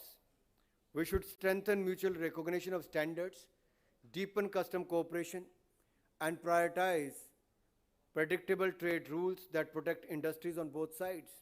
A joint India-Germany Trade and Standard Forum could meet annually to monitor and resolve friction. Technology and supply chain partnership. From semiconductors to advanced materials and automotive electrification, we must move from buyer-seller relationship to a co-development, joint R&D labs, shared test beds, co-investment in fabs and component clusters. Karlsruhe and Stuttgart are ideal innovation hubs and nodes to pilot such clusters. Innovation, startup, and research bridges. We must facilitate two-way flow of talent and capital, joint incubators, exchange fellowship of PhDs, dual degree programs between our universities and applied research centers, and India-Germany Innovation Corridor would institutionalize these ties. As Mr. Varmani was saying about the education and the skilling part, I think Germany is a good model of dual education system. We have a demographic advantage. You have the dual education system which can work together, and for that skilling and vocational collaboration. Indian industry, so the industry needs skilled technicians. German dual training models can be adapted at scale in India. Let us establish vocational training partnership that certifies hundreds of thousands of young Indians in advanced manufacturing and green tech skills over the next 5 years. Last not the least, climate finance and sustainable infrastructure. We must scale blend finance solutions to de-risk green investments in emerging markets. German institutional capital, Indian demand, and multilateral co-financing can mobilize the funds required for climate resilient infrastructure and energy transitions. India today has a lot to offer to the VUCA world. Its old age calling card for peace, brotherhood, amity is a global acceptance template.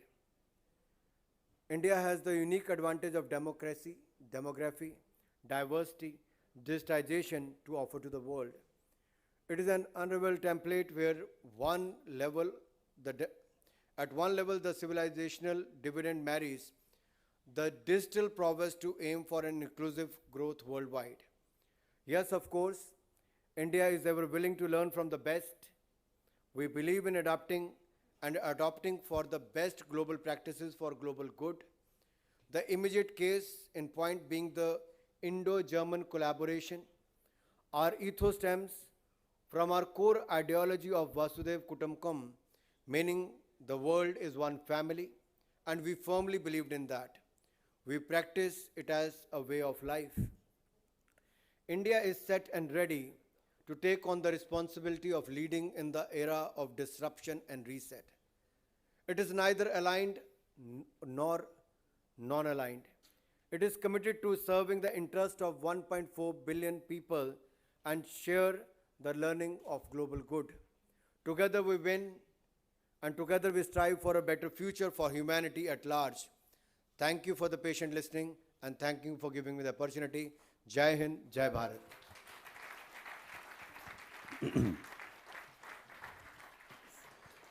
Requesting you to please take the stool, bar stool, so that we can have the Q&A session with Shri. Go ahead.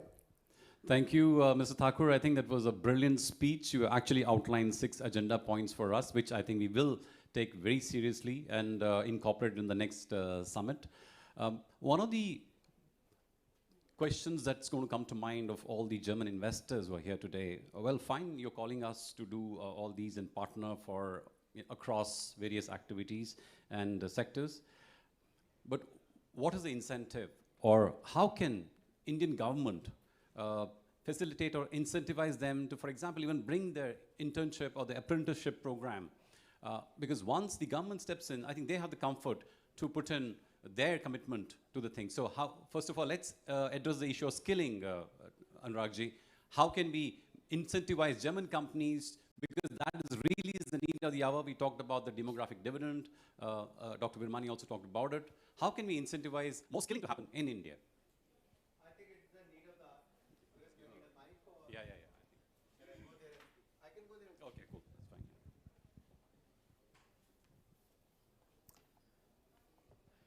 I think the India has the advantage of demography. Nowhere in the world you will find a population between 15 to 19 years of 400 million. Only India can offer that. Demography is the advantage. Now, as I said about Germany, dual education system is the advantage which worked well for them. We have made the changes in the policy. We also have the internship program where government is spending more than 5,000 crore rupees only for the internship with the corporate houses. Secondly, we have thousands of crore rupees earmarked, budgeted for the skilling part. Under the Prime Minister Modi government, we have a separate Ministry of Skills. So it's much easier to, have the partnership collaboration among the government to government, industry to industry. And there are so many German industries already working in India where we can take up the German language course and also the skills which can match the German standards. Before coming to Germany, they can also do some internship or work with the German factories in India for a few months or for a year rather than coming directly to Germany. This will help to bridge the gap. What is lacking in Germany? They need a young manpower for their industries. They need a young workforce, and India is the only alternative. Right. And as far as the industry is concerned, apart than skilling, when Prime Minister Modi took over as the Prime Minister in the year 2014, the total compliance burden from the national to the state to the municipality level used to be 63,000 compliances. Today it has been brought down to 24,000. And every month we are cutting down on the compliance burden and making much easier as far as the ease of doing business is concerned. Our ranking in the area of ease of doing business is getting better and better. Right. A related question to that, Mr. Thakur, is the fact that India is a federal country. We are comprised of so many different states. How can we incentivize states to offer single window clearances? For example, Maharashtra, we have the industry minister sitting here with us today. We are fortunate to have him, and the chief minister will be addressing us. Maharashtra is the home to the largest FDI investment in India. So it's a state which is very, very investor friendly. How can we create more such templates in other states, not necessarily, let's say, ruled by BJP, but how do we make sure that India as one offers the same face to global investors? I sometimes believe that Prime Minister Modi has a solution for every problem. If you look at his past speeches, he spoke about cooperative federalism and also the competitive federalism.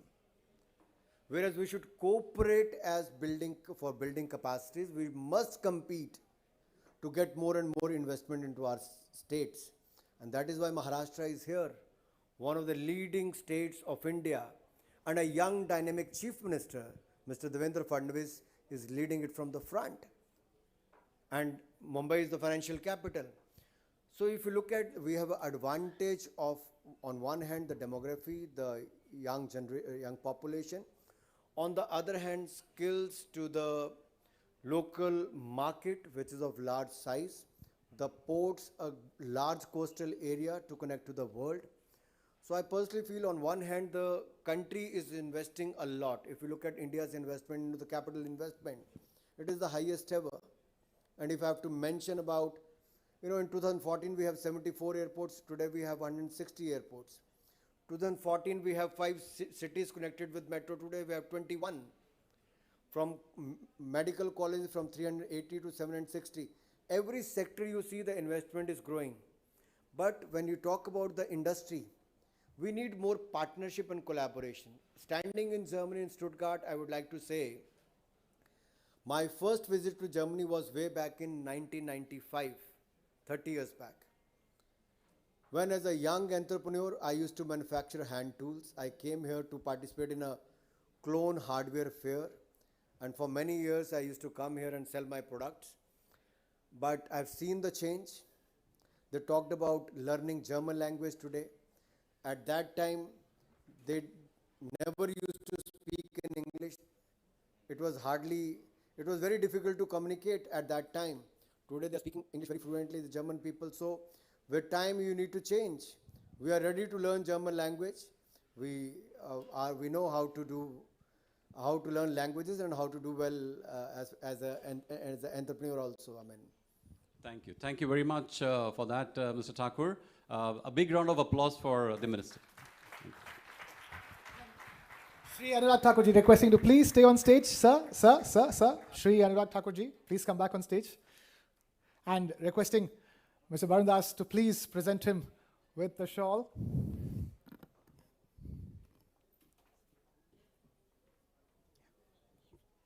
And of course, the jersey from 4FB Stuttgart. Nadine, please go ahead. My birthday also comes in this month only.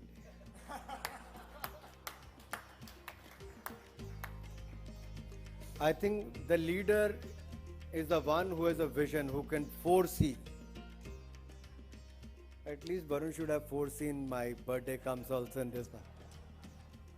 So we still have chance to extend the summit till your birthday comes, as long as you are staying back.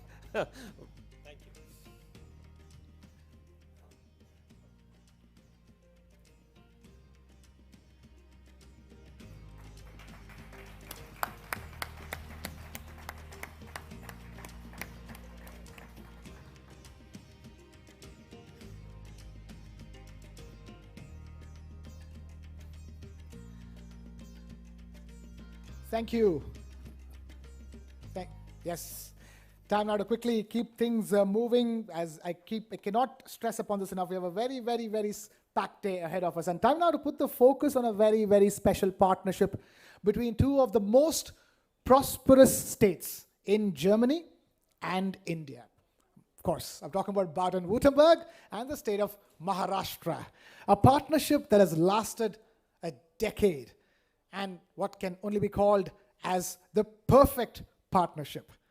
And it is growing stronger with every passing day. And to talk more about it, I'm going to invite somebody very special on stage. But before that, take a look at this. Every summit begins with a voice that opens the door. A voice that frames the dialogue and sets the tone for collaboration. Baden-Württemberg, Germany's industrial heartland, a hub of innovation, sustainability, and global enterprise. Today it welcomes the world and India. At the forefront of this welcome is a leader who drives political coordination, fosters international dialogue, and champions deeper Indo-German ties. Please welcome State Secretary for Political Coordination, Europe and International Affairs, State Ministry of Baden-Württemberg. Ladies and gentlemen, huge round of applause for Herr Florian Hassler. It's all yours. Thank you, please.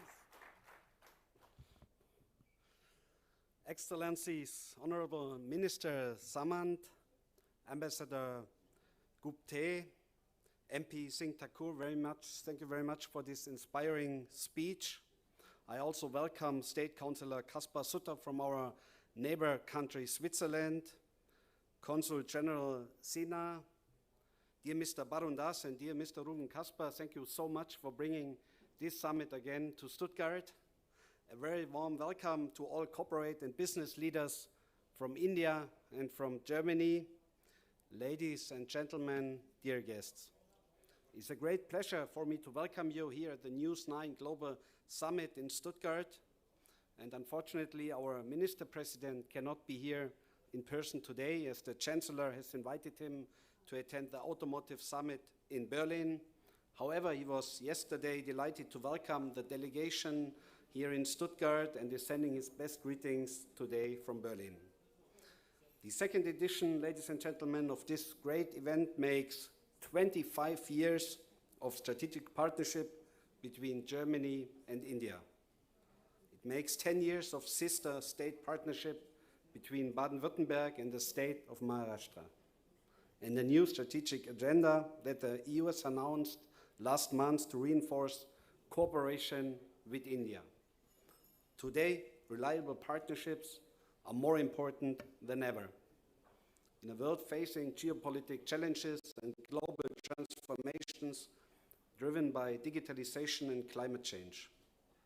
And this is why policymakers, leaders, and business people come together to discuss collaboration and innovation. From India, the largest democracy in the world, and from Baden-Württemberg, Germany, and neighboring Europe. In fact, ladies and gentlemen, I think there's no better place than Baden-Württemberg for this. A true hub of industry and cutting-edge technologies, of excellent universities and research located right here in the heart of Europe and distinguished by a strong culture of hospitality. 10 years ago, we started our partnership with Maharashtra, uniting two economic powerhouses in Germany and in India. Our companies are heavily involved in India. Around 350 companies from Baden-Württemberg are already active there. At the same time, more than 50 Indian companies have come to Baden-Württemberg. I think this shows how much trust is on both sides.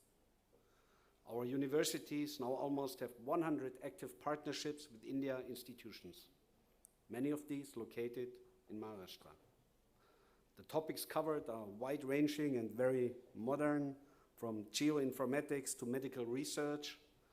And these projects bring our students and researchers together and prepare answers to the challenges of tomorrow. Together, we have built strong bridges in skilled labor, migration, and vocational training. Young qualified people from Maharashtra can come to Baden-Württemberg to work in various skilled trades, for example. And I think this is beneficial for both sides, for the young skilled workers and for our state. But our partnership is not just about business and science, it is also about culture. For more than 20 years, the Indian Film Festival Stuttgart has been taking place in our state capital in Stuttgart. It is the largest Indian film festival in all Europe, and the festival is a strong cultural bridge and shows how closely we are linked in the creative industries. And of course, ladies and gentlemen, the Stuttgart meets Mumbai Wine Festival.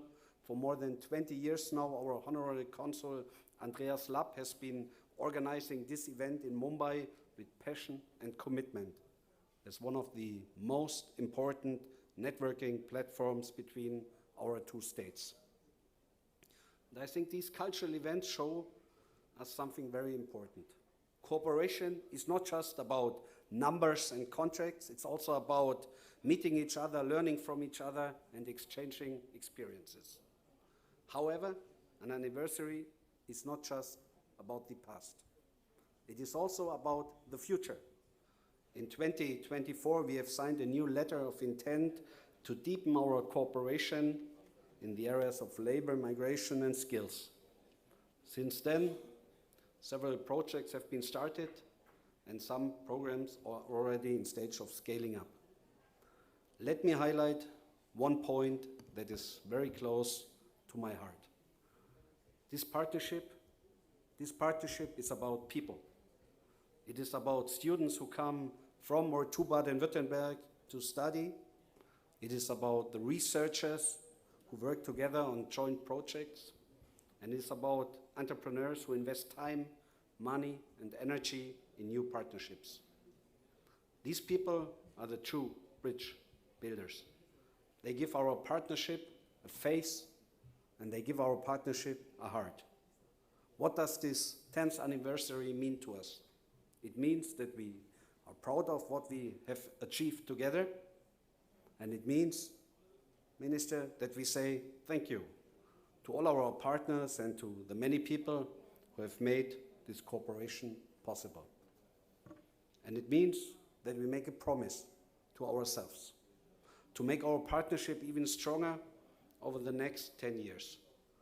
And we are facing together major challenges, digital transformation, geopolitical challenges, climate change, and the need for skilled workers. None of us, not Baden-Württemberg, overcomes these challenges alone. But together, with our strong partners, with our strong partnership with India, we can find solutions together and move forward with confidence. Let us, ladies and gentlemen, continue to build bridges. Let us continue to build trust, and let us continue to bring our people closer together. Thank you very much.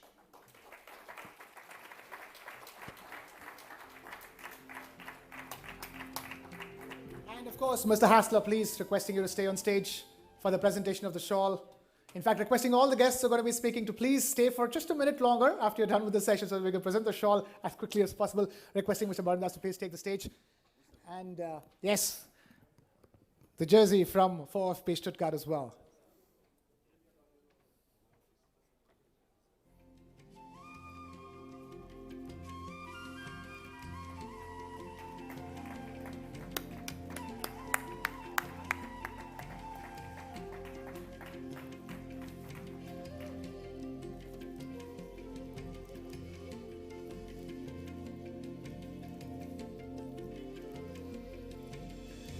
All right, thank you, Mr. Florian Hassler, from the state of Baden-Württemberg in Germany to the state of Maharashtra in India.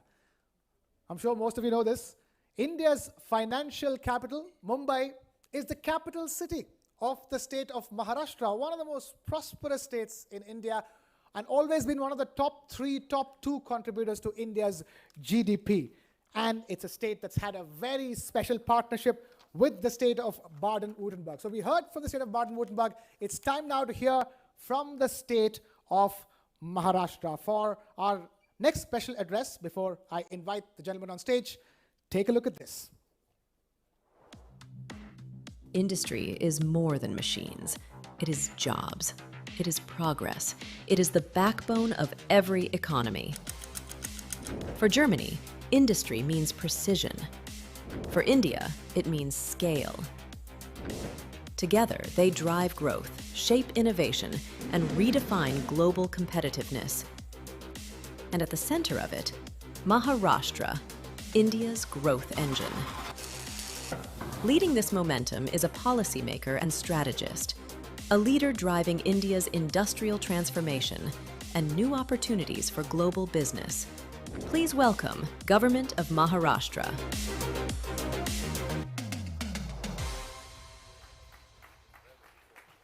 Ladies and gentlemen, please put your hands together for Shri Uday Samantji.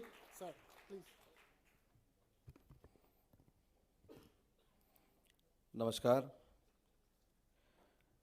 सर्वप्रथम मी TV9ला मनापासून धन्यवाद देतो आणि TV9चं कौतुक देखील करतो, कारण TV9च्या माध्यमातून पुन्हा एकदा जर्मन आणि भारत हे एकत्र आणण्याचं काम TV9ने केलं. त्याबद्दल आपलं मनापासून कौतुक आणि सरकारच्या वतीनं देखील आपल्याला धन्यवाद देतो. Hello everyone. I'm grateful to TV9 for giving me this opportunity. Without TV9, it would certainly not have been possible. And thanks TV9 for bringing Germany and India together on this platform. आज महाराष्ट्र राज्याचा उद्योग मंत्री म्हणून स्टुटगार्टला येताना देखील मनापासूनचा आनंद आहे, कारण पुन्हा एकदा आपली पार्टनरशिप आहे त्याच्यापेक्षा चांगली करण्यासाठी आपण प्रयत्न करतोय. As an industry minister of Maharashtra, it's an honor to come to Stuttgart.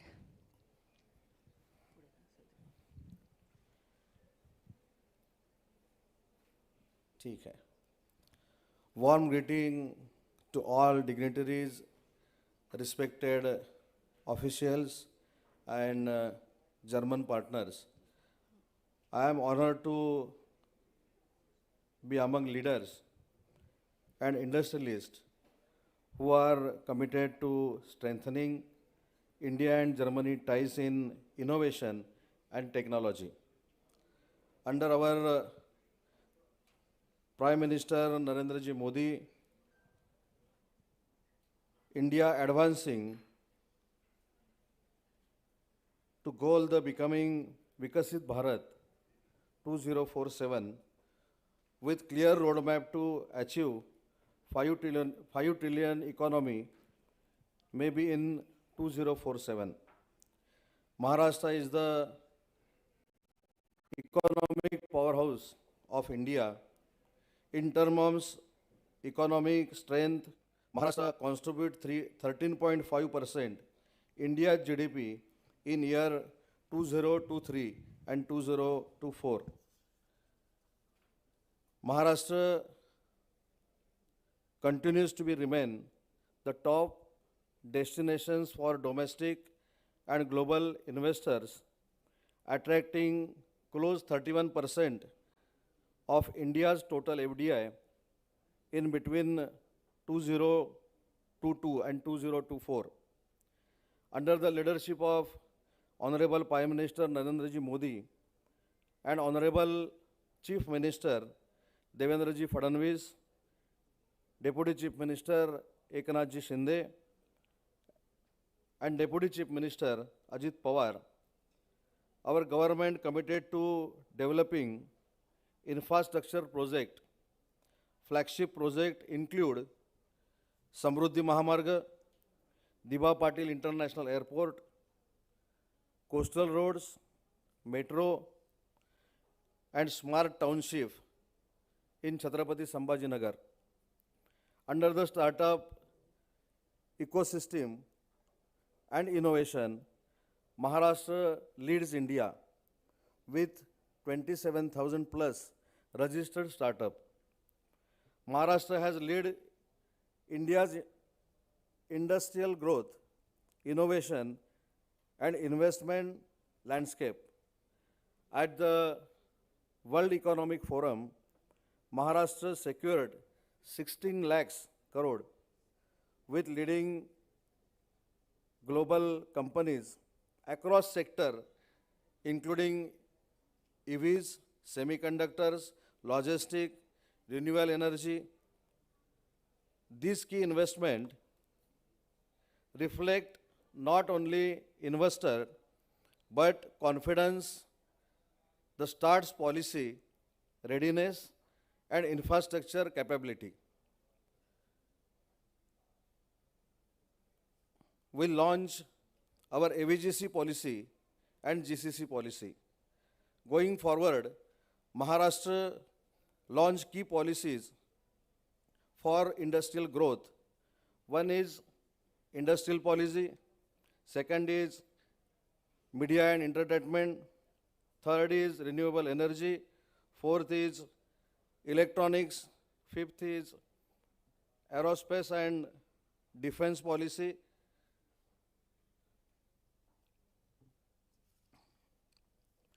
Maharashtra rolls out the red carpet for investor from Germany and welcomes Germany investor with the open arms. We reaffirm our commitment to a strong and forward-looking partnership with Germany. Thank you for invitation to be part of this meaningful gathering. Jai Hind, Jai Maharashtra. TV9ला पुन्हा एकदा मनापासून धन्यवाद देतो की महाराष्ट्र सरकारला आपण या ठिकाणी बोलवलं, आपल्यामध्ये सामील होण्याची संधी दिलीत. भविष्यामध्ये TV9च्या माध्यमातून आहे त्याच्यापेक्षा जर्मनी आणि महाराष्ट्र यांचं नातं आहे त्याच्यापेक्षा मजबूत होईल अशी या कार्यक्रमाच्या निमित्तानं आशा बाळगतो. Once again, I thank TV9 for inviting Maharashtra state government to this platform. And moving forward, I hope TV9 would take and show India, Maharashtra and Germany relation more stronger. Thank you, Shri Uday Samant ji, for that. Requesting Mr. Barun Das to please present the shawl to Shri Uday Samant ji. And requesting for VfB Stuttgart to present the jersey as well.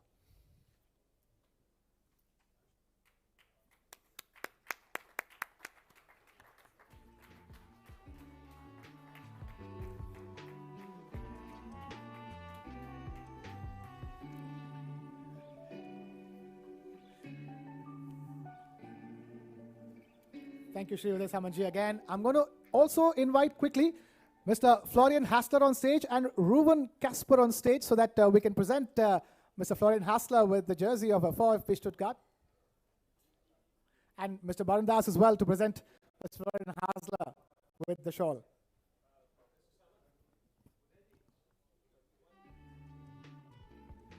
There you go, the perfect partnership between Baden-Württemberg and Maharashtra, ladies and gentlemen. It's been a decade of perfection in this partnership that is growing only stronger with every passing day. Here's wishing this partnership more and more prosperity.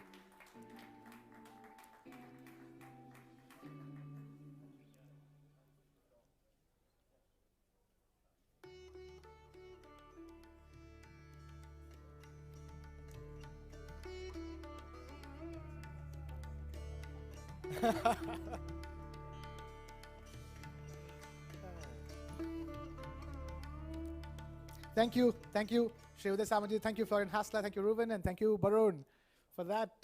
Moving on, Barunji, stay close by, because right now we have a very special address from a very special person. We're talking about Maharashtra all the time. To introduce you to the next speaker, I'm going to invite Mr. Barun Das to please take the stage and welcome this next very special speaker. Sir, all yours. Good morning again, distinguished guests, ladies and gentlemen. It's my honor to welcome the Chief Minister of Maharashtra, Sri Devendra Fadnavis ji, who is joining us from the Stuttgart's sister city, Mumbai, to address us at News9 Global Summit. Mr. Fadnavis was very keen to be here in person, but for the fact that he's hosting Honorable Prime Minister of India and Honorable Prime Minister of the UK in Mumbai today. Mr. Fadnavis is what I call, my own version is a political prodigy. He became the youngest councillor of the city of Nagpur at 21, and then the city's youngest mayor at 27, and the second youngest chief minister of Maharashtra at the age of 44. In fact, Modi ji has described Mr. Fadnavis as Nagpur's gift to Maharashtra. So if Mr. Fadnavis looks like a man in a hurry, it is because he is. He has set himself an ambitious goal of giving India's first $1 trillion state. I have no doubt that he will be able to achieve it, because as I often say, that DF is the initial of Mr. Devendra Fadnavis, which also means development focus. Without further ado, let us look at a small AV that we've created for Mr. Fadnavis. Subsequently, we would hear from him. Thank you very much. A decade that changed the map of industrial ties. Baden-Württemberg and Maharashtra, two powerhouses separated by continents, connected by ambition. In technology, mobility, and sustainable industry, these two regions have built bridges of innovation, sharing knowledge, attracting investment, shaping jobs of the future. Joining us is a leader who has steered Maharashtra's transformation, strengthened global alliances, and championed this decade-long collaboration. Please welcome, joining us virtually, the Chief Minister of Maharashtra.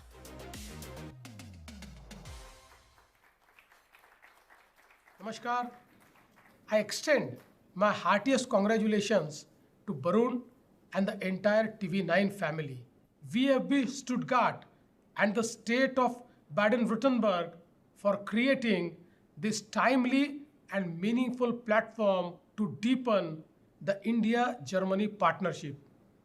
Germany, at the core of the Europe's industrial and technological prowess, has long been a trusted friend to both India and Maharashtra. Under the visionary leadership of our Honorable Prime Minister, Shri Narendra Modi ji, this relationship has grown stronger, evolving from that of trade to that of true collaboration aimed at building the industries of the future. Whether it is green hydrogen, smart mobility, digital innovation, or skill development, our cooperation spans across sectors vital to the global economy. Germany brings engineering excellence and precision. India offers scale, youthful energy, and world-class digital infrastructure. A pivotal step in this journey is the ongoing India-EU Free Trade Agreement, which holds great promise for job creation, innovation, and resilient supply chains. With 1.9 billion people between us, this partnership could become one of the world's most significant economic bridge, with Germany playing a central role. Nowhere else could this partnership be more tangible than Maharashtra and Baden-Württemberg. Since becoming sister states in 2015, we have built a vibrant relationship rooted in opportunity, trust, and shared vision. Baden-Württemberg is a global leader in automotive and engineering innovation, while Maharashtra stands as India's industrial engine with a robust manufacturing base, a thriving service sector, and a booming startup ecosystem. Pune, often called the gateway for German investment in India, is home to 1 in every 5 German companies in the country. This is a clear reflection of our synergy. Maharashtra contributes nearly 14% to India's GDP and leads in industrial output and foreign direct investment. In 2024 alone, we attracted $20 billion in FDI, 31% of the national total, thus reaffirming our position as a top investment destination. Our investor-friendly initiatives like the Mahaparvana single window clearance system make investing smooth and transparent. German companies such as Mercedes-Benz, BMW, Volkswagen, and Siemens have made Maharashtra their Indian home, powering innovation and creating high-quality jobs. For Mumbai's financial ecosystem to our world-class industrial corridors, ports, digital infrastructure, and focus on sustainability, Maharashtra offers unmatched opportunities guided by the vision of Vikasit Bharat 2047 by Honorable Prime Minister Shri Narendra Modi ji. We are determined to lead from the front. To our German friends, Maharashtra is your partner in growth and innovation and long-term success. Let us walk this path together towards a brighter, shared future. I wish the News9 Global Summit Germany a great success. Thank you. Jai Hind, Jai Maharashtra.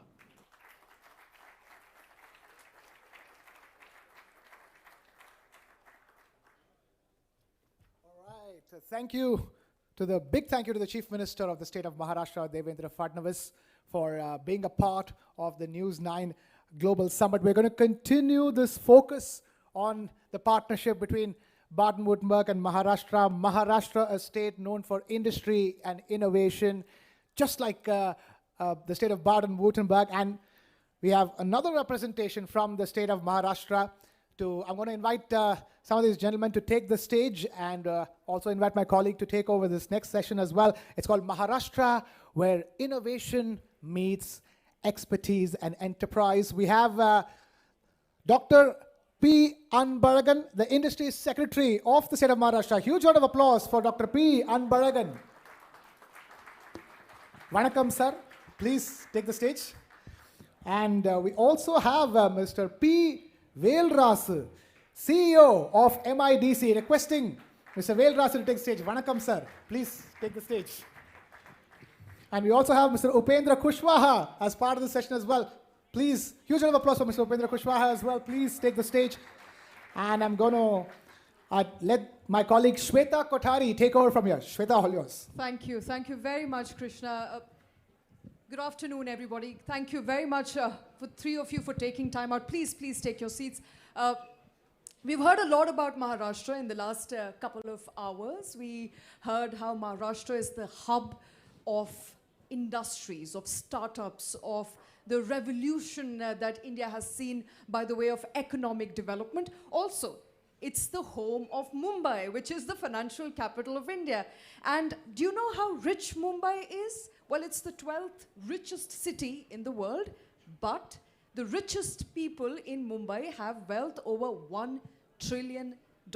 Now, the volume of that money is, when you compare it to the Indian and German economy, which is about $4 to $4.5 trillion. So that's how rich Mumbai is. And what is making it rich? Let's talk about that. Dr. P. Anbalagan, what exactly is making Maharashtra stand out? Why is it a financial powerhouse? Why are people so rich there as compared to the rest of the country? Thank you for the opportunity. So I think we have heard of a minister, also our Honorable Chief Minister. Like if we had been us like a country, we would be like 19th largest economy on a PPP terms. This is what we want to say. And secondly, unaudited numbers are like 570-80 billion is about the size of the economy. The state is going to be the first $1 trillion economy, sub-national economy for the country. This is one thing. As a legacy, Maharashtra was like home to the entrepreneurs. As a legacy, the Maharashtra advocated always the ease of doing business, and we make the investors, entrepreneurs very, very comfortable even in a foreign soil. So that is what the I would say universal selling point for the Maharashtra in the front. And Maharashtra also changes with the time. With we have 25 sectors which you look at, like we look at Stuttgart. Still we dominate all the legacy sectors, but while we are also looking at all the sunrise sectors, like we have signed close to probably around $8 billion USD for a semiconductor chip, and also close to be 12.8, almost close to be for a display fab. And very dominant player for the country is defense aerospace. We contribute close to around 1/3 of weaponry for the country, and almost I would say 1/5 for the aerospace thing. So all the sectors you need solar vapors, ingots. You look at all the sunrise sectors, the state is dominating. So we are changing with the time. All right, changing with time. I think that's the message there. P. Velarus, what are Maharashtra's policies that are aligning with the futuristic ambitions of India? So my question to you is, how are Maharashtra government policies, infra policies aligning with what we want in terms of e-mobility, cleaner fuel? Run us through the policy developments in your career, in your course in Maharashtra. Thank you for this question. Like the Honorable Chief Minister said, Maharashtra is one of the leading states in India. We always look forward to the futuristic way of doing things, and our value systems in terms of sustainability and keeping the quality controls, everything is in tune with the European standards. We have very futuristic policies covering the fuels, the semiconductors, and the energy. To talk about energy, our Chief Minister is pushing for most of the renewables. We'll be going to be, within another 2 years, we'll be one of the largest states producing maximum solar energy in our state. And not only that, we have a special policy for the EV vehicles. So some of the big EV manufacturers, they will be placed in Maharashtra. They are going to start. We signed MOUs with them in Davos. And if you look at green fuel, we have announced policies to invite people to come and set up plants in Maharashtra. So even though we are focusing on basic manufacturing, but we keep our foresight. We want to do things in a futuristic way. So we look at currently the manufacturing, but we have the sight at what is going to happen in the future also. Thank you. I'll just add on, having spent 2.5 years with energy, look at energy transition of our state plan. So by 2030, our entire energy reckon. Today we consume around 30 gigawatt. And largest renewable footprint is already there. We have close to around 48 gigawatt of installed capacity. By 2030, 52% of our actual consumption will come from renewables. Okay. And the state will be the capital of pump storage projects, and we signed for 80 gigawatt. State can be the, I would say, the final point for the grid stability of the entire nation, and also it can be for a global grid. So right. that is where the state is looking at. All right, that deserves a huge, in fact, round of applause. Maharashtra, they're standing out when it comes to green energy. Dipendra Kushwaha, you're working very closely for METRI 2.0. I want to understand from you, what has been the movement on ground? What's been the uptick of METRI 2.0? Run us through the project. Thank you so much for giving me this opportunity.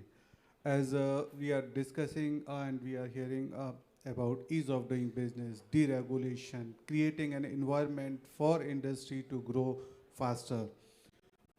So our leadership, Honorable Chief Minister, taken an initiative that we should create a platform, actual single window system where each and every investor will get all kinds of help to set up their factory from the very beginning until the final functioning or manufacturing production start. So this METRI 2.0 is enabled by Act, and this Act says whatever permissions and approvals and support required to an investor will be provided by this single window system. And if any authority fails to provide that support or approval or permissions within a given time frame, then the METRI will come into picture and will give those permission in next 7 to 15 days. So this is It's like a single window clearance. It's a single window. It's a fully online. It's fully integrated, providing 120 plus services as on today with advanced features of AI and everything. And what's the uptake? Sorry. How many people, how many companies, how many entrepreneurs are enrolling for it? So now Honorable Chief Minister have made it mandatory for all the departments to provide these services to investors. So each and every company going to make an investment, going to set up their plant or running their factories are coming.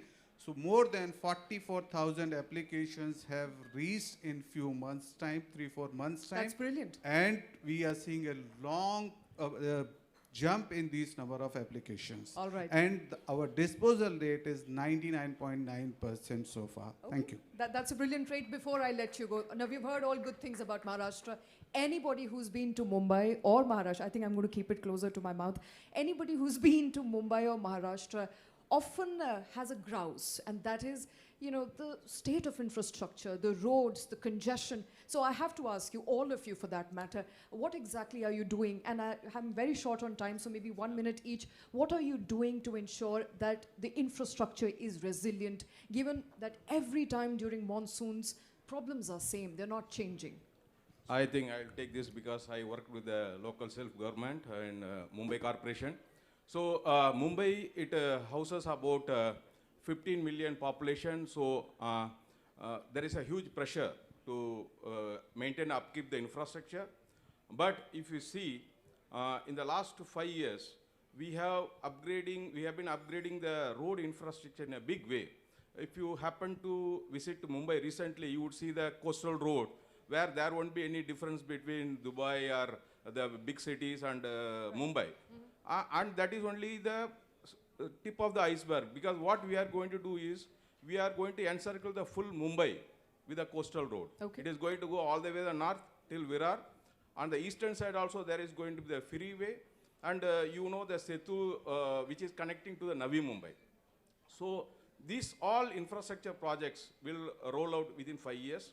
Not only that, we are going to have about 35 kilometers of metro. That all will be coming into action within another 7 years. That is a plan. And not only that, Mumbai will be having soon at least 2 more airports. So yesterday was a good day where the Honorable Prime Minister, Mr. Modi ji, inaugurated the 3rd airport, that is Navi Mumbai Airport.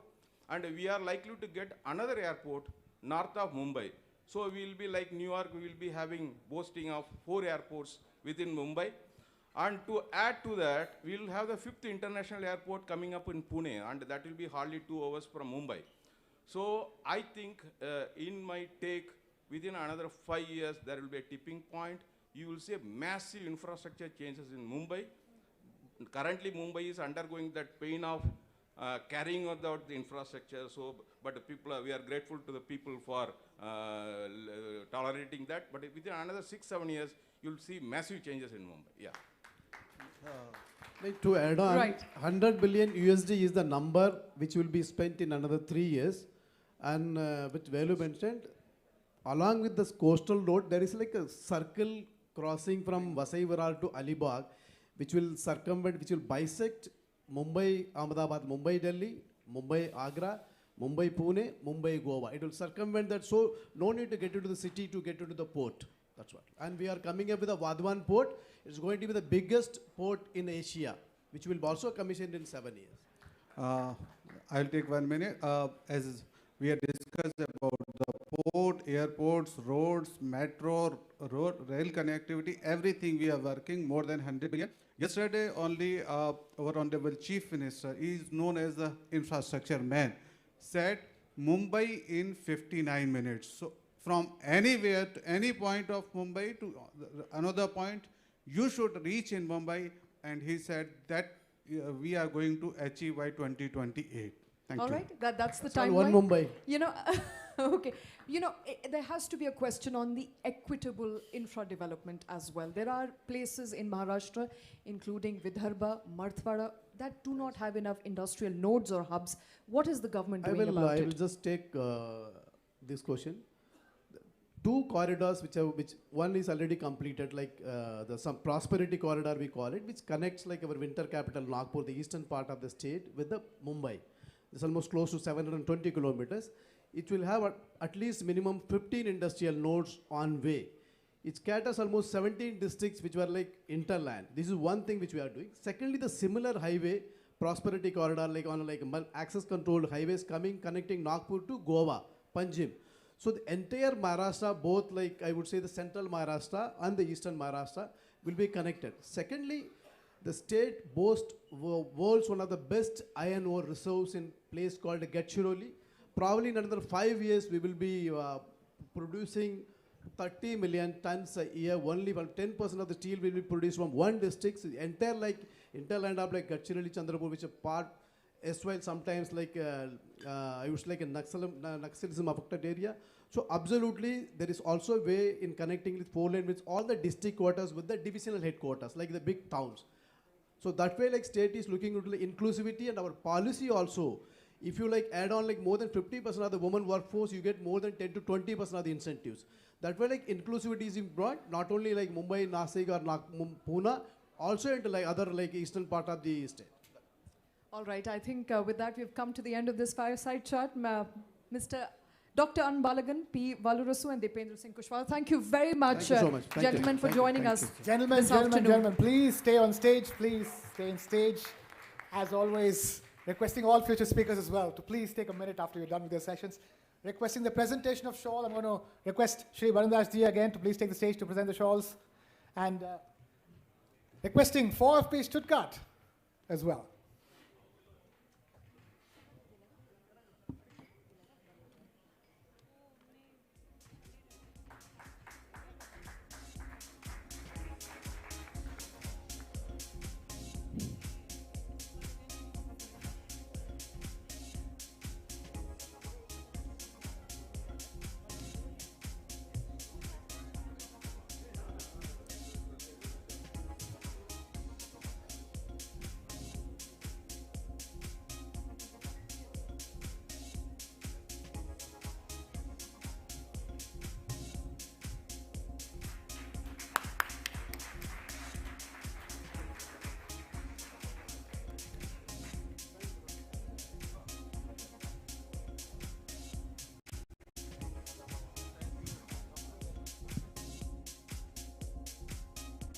Right, thank you, gentlemen from Maharashtra. Wonderful.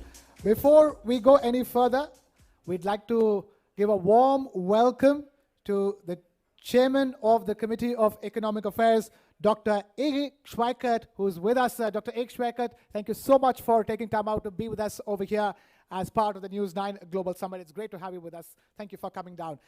And now, huge round of applause for Dr. Erik Schweikert.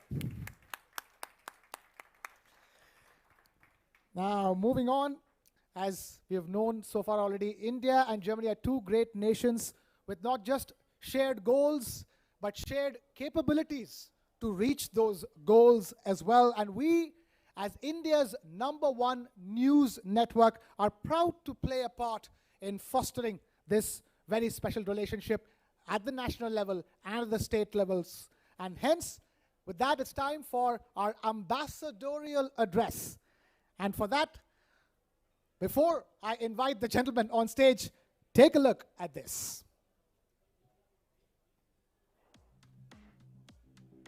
Every strong alliance begins with dialogue, with trust built across borders, with voices that carry nations closer. As India rises as a global growth engine and Germany leads Europe's innovation drive, their relationship grows deeper in trade, in mobility, in education, in climate action. At the heart of this relationship stands a diplomat who champions collaboration, strengthens economic and cultural ties, and carries India's voice to Germany's corridors of power. Please welcome India's ambassador to Germany.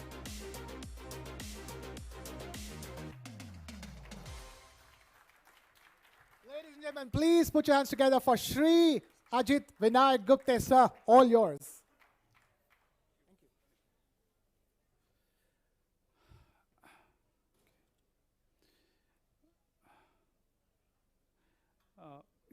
Shri Uday Samanji, Minister of Industries, Mr. Barun Das, MD and CEO of TV9, and dear friends. A little less than a year ago, we were gathered in Stuttgart for the inaugural TV9 summit. It was an epoch-making event because this was one of the first times ever that such an issue today. A lot has happened in the last 11 months. We've had the visit of the former Chancellor Scholz to India for the 6th intergovernmental consultations. Soon after the German government took office in May this year, our External Affairs Minister, Dr. Jaishankar, visited Germany from the 22nd to 24th of May. We've also had a very important parliamentary delegation visiting Germany in June in the aftermath of Operation Sindoor. They interacted with the German parliament and with representatives of various political parties. Germany has also reciprocated. Foreign Minister Wadeful paid his first visit to India last month, and we've had the privilege of listening to him today. He visited Bangalore, as he mentioned, where he met a number of Indian companies and German companies, and he also visited Delhi.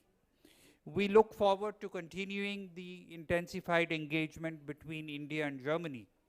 I would just like to briefly highlight some of the key aspects of the relationship. Germany is by far India's largest trade and investment partner in Europe. India's exports to Germany in terms of goods and services reached a record high last year of $50.3 billion US. Speakers spoke about the trade in goods amounting to US $33 billion, but there is also trade in services which has crossed 17 billion. The trade in services has doubled in the last 5 years, and I think this is an indication of how much interaction there is in sectors like IT, fintech, shipping, etc.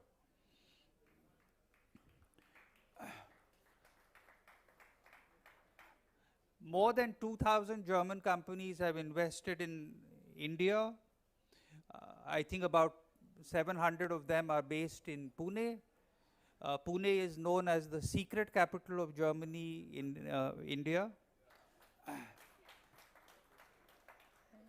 And as this year we celebrate the 10th anniversary of the state-to-state relationship between Maharashtra and Baden-Württemberg, I think there are exciting opportunities for deepening the cooperation between Maharashtra and Baden-Württemberg.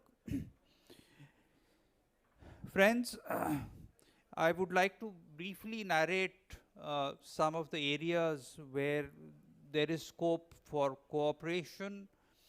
A lot of German companies have set up global capability centers in India. I think this is a platform where we can accelerate cooperation.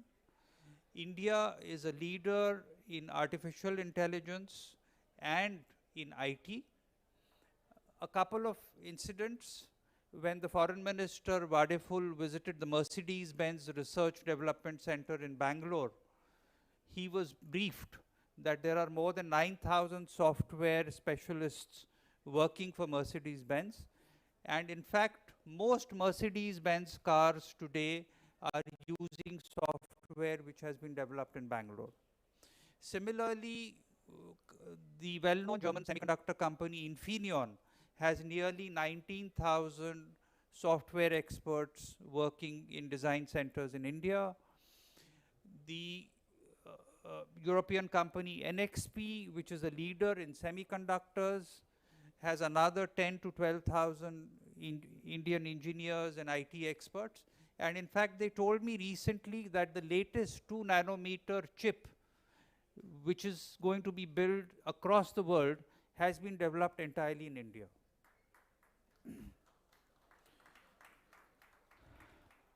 I increasingly find German companies doing the latest engineering design, semiconductor design, and the latest software from their operations in India. And this is a trend which is likely to gather momentum in future. What we would like to see is more German Mittelstand using Indian expertise in the IT sector. When I visit German companies, I can't help noticing more and more Indians working there. When we visited Airbus recently, they confided that there are more than 300 Indians working in Airbus. Airbus itself is sourcing a lot of components from India, and there are more than 100 Indian companies which are supplying aircraft components to Airbus. The total value of such components is over $1.4 billion. If you had followed the news, just last week, the board of Airbus visited India for the first time ever. And they called not only on the Prime Minister, but also had meetings with the Commerce Minister and External Affairs Minister. I deliberately gave you some of these examples because a lot has been spoken, but I wanted to mention some specific areas of ongoing cooperation. Friends, I'm happy to say that the embassy and the 3 consulates in Germany have been working very closely with German industry. And over the last 15 months, about $5 billion of investments have been confirmed by German companies. Some of this has already been implemented, while the other investments are in the process of being implemented. India has emerged as the #1 partner country for skilled mobility. Germany is increasingly open to having Indians come in semi-skilled roles. We have, for example, butchers from Maharashtra who are working in Bavaria. We have some bus drivers who are under training in Munich. We have Deutsche Bahn recruiting train drivers. And of course, we have a large number of nurses, more than 10,000 nurses.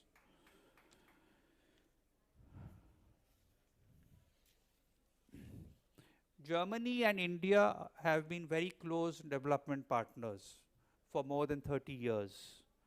At a time when global aid is being reduced, India and Germany remain committed to providing support for the global south. India has dedicated and provided more than 100,000 scholarships under ITEC for the last few years to countries from developing countries. And similarly, we have made commitments to projects worth $32 billion. Many of these projects have been completed and have made a decisive impact on the lives of people in developing countries, particularly in South Asia, Southeast Asia, and Africa.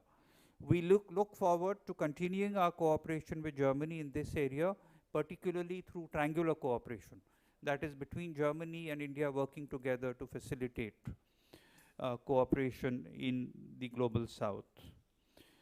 We have an interesting program called the Make in India Mittelstand. Under this program, a large number of Mittelstand companies have been facilitated entry into the Indian market. I'm glad to convey that 246 companies have been facilitated with an actual investment of 2 billion euros. These companies are active in the pharmaceuticals, engineering, and logistics sector. Friends, as you know, Western Germany, particularly Baden-Württemberg and Bavaria, have been the center of industrial development, entrepreneurship, and innovation. As we look forward, I would urge companies in the area to not wait for the EU-India FTA. It is well on the road to being finalized, but do go ahead with your investments in India. India is a growing economy, one of the fastest growing economies.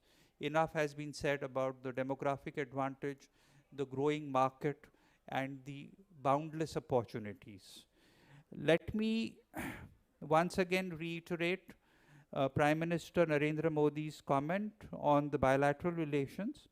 When India's dynamism meets Germany's precision, when Germany's engineering meets India's innovation, when Germany's technology combines with India's talent, a brighter future is envisioned for the Indo-Pacific region and the world. Friends, let us take the opportunity to redouble our efforts to ensure that the next 25 years of the India-Germany partnership are very fruitful and that we cross many new thresholds. Thank you for giving me the opportunity of speaking to you, and I'm really very delighted and grateful to TV9 for once again organizing this event, which has given an opportunity to bring together a large number of companies, decision makers, and institutions from India and Germany. Thank you. Thank you, Shri Ajit Gupta ji. Requesting to please stay on chairs. Requesting Barun Das and Ruben Caspar. Gentlemen, please, for the presentation of shawl and the jersey.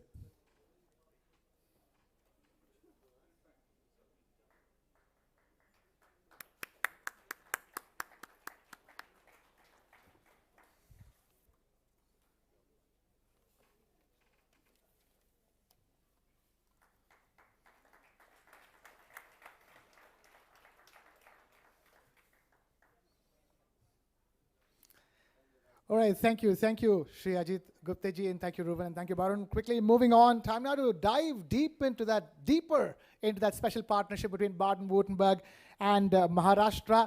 And for that, it's time for a coach speak, as we like to call it. And I'm going to invite somebody with years of expertise in building global partnerships, is passionate about fostering collaboration in everything from business, science, technology, just about everything. He plays a vital role in strengthening the presence of Baden-Württemberg internationally, not just India. But before I get that gentleman on stage, take a look at this. Every great partnership begins with a first step. Between India and Germany, that step was forged. Between Baden-Württemberg and Maharashtra. This precursor alliance is more than geography. It is a bridge between two powerhouses. Baden-Württemberg, Europe's industrial heartland. Maharashtra, India's economic engine.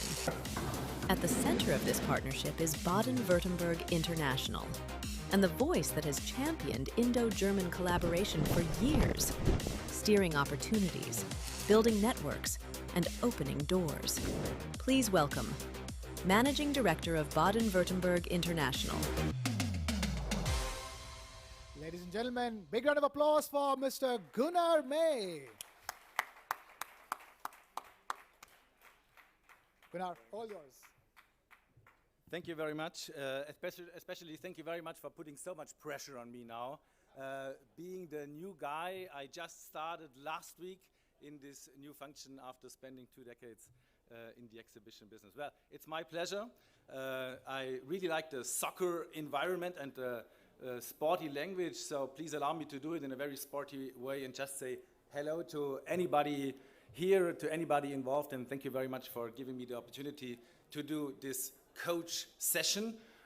Maybe looking at some coaching, there is going to be some Ted Lasso moments within the next 10 minutes. And as in every good sporting exercising session, we will start with the warm-up. So please, next slide, and please hit the button for the movie.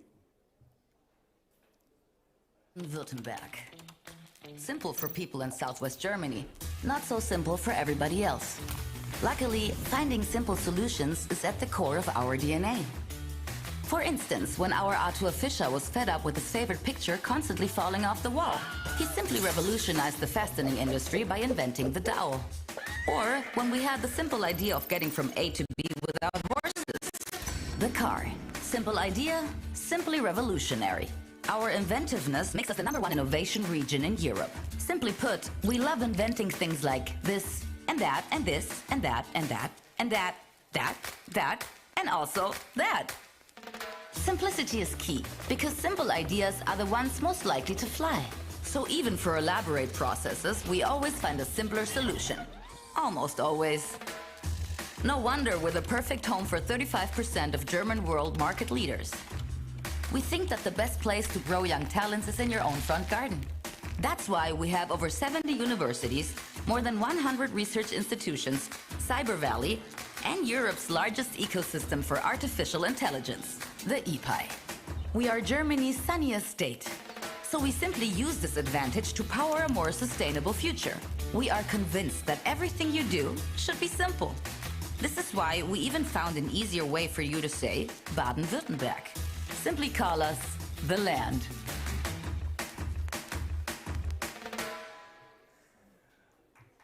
Thank you very much. Next slide, please. Well, yeah, obviously I'm here to promote Baden-Württemberg, to promote the land, representing Baden-Württemberg International as the central marketing agency of the state of Baden-Württemberg. We are centered in Stuttgart, downtown. We also have an office in China, and of course we are part of this whole agency network of Baden-Württemberg. Next slide, please. What we are doing in detail is shown on this map. We are providing either marketing access, we are providing either scientific access, we are providing academia as well as economics in organizing delegations, in organizing trade show participations, in welcoming delegations, but also in outbound delegations. Next slide, please.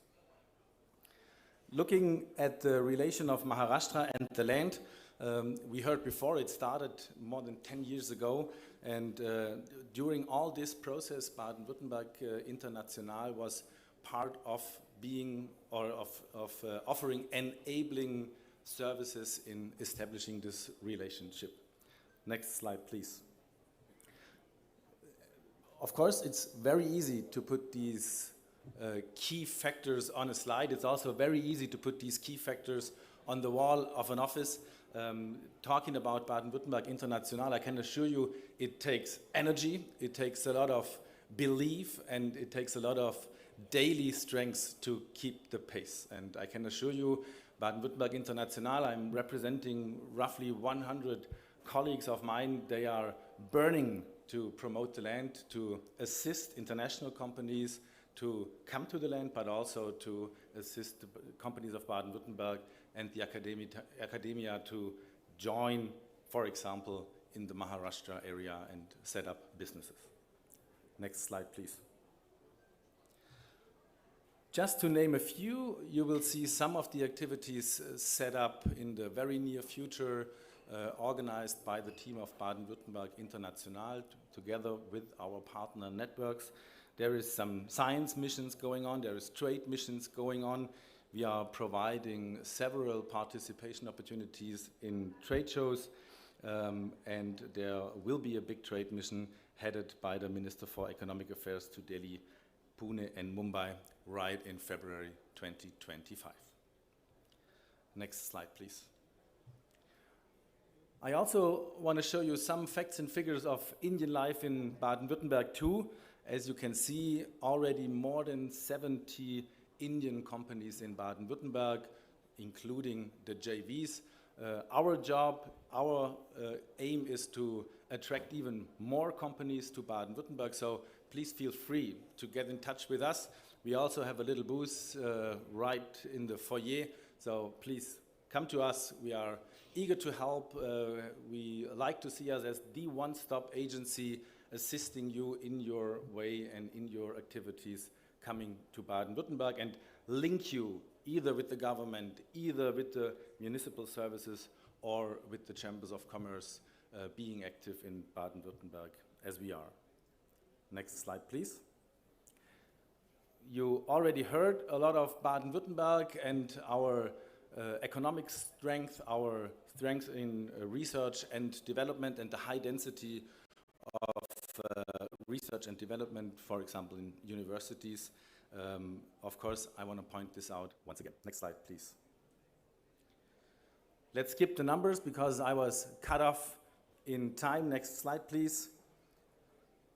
I was just participating at an event where one of our ministers was comparing Germany to a company, and he was setting up the different departments, and as it's obviously shown, the research and development department would definitely be located in Baden-Württemberg. Next slide, please. We already heard a lot of economic insights in the speeches beforehand. Me and my colleagues, we wanted to point out all the variety and the broad sectors we got in Baden-Württemberg to all of you, and I hope you can spot the fitting sector for you. Once again, feel free to contact us, feel free to make use of our services, and we are happy to assist. Next slide, please. Thank you very much for having me on stage today. It is a great honor to be here, to be part of this event. I am looking forward to the further networking, and to stay in the sporty language, I'm looking forward to the after-match party this evening and to see you again tonight in the Newcastle. Thank you. As always, requesting Mr. Barundas and Mr. Ruben Kasper.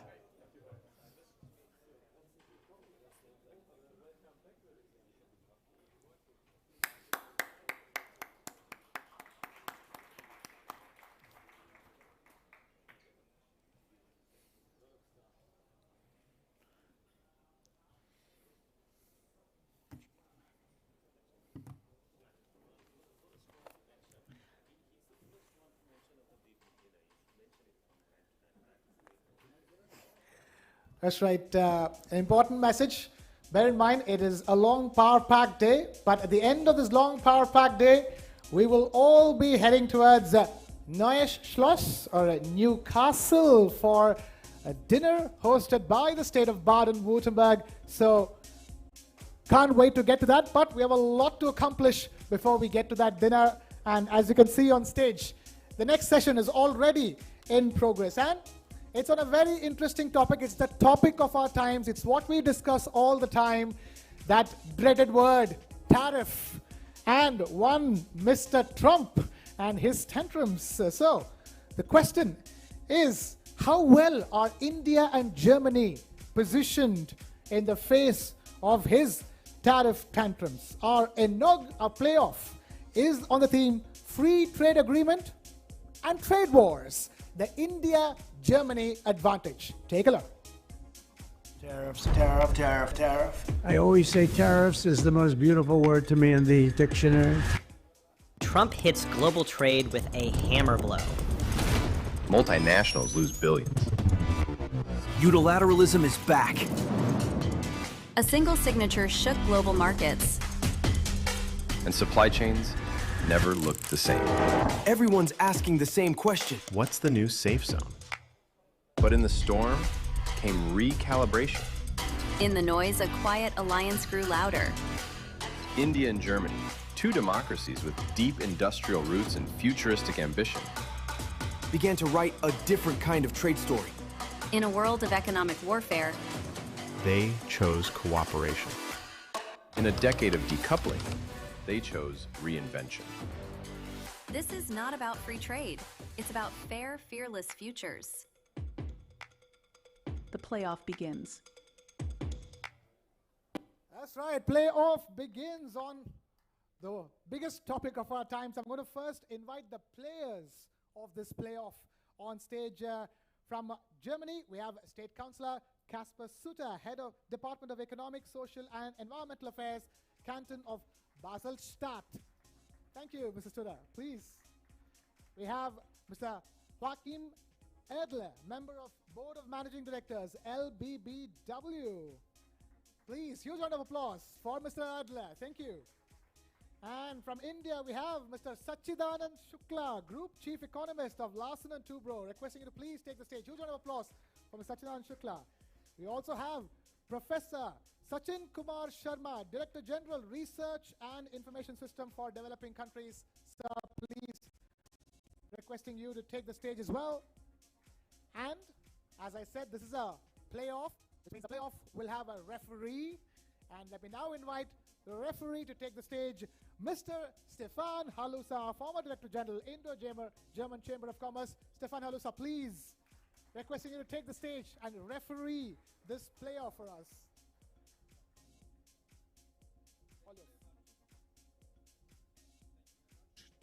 Now? Yeah, now it works. Thank you very much.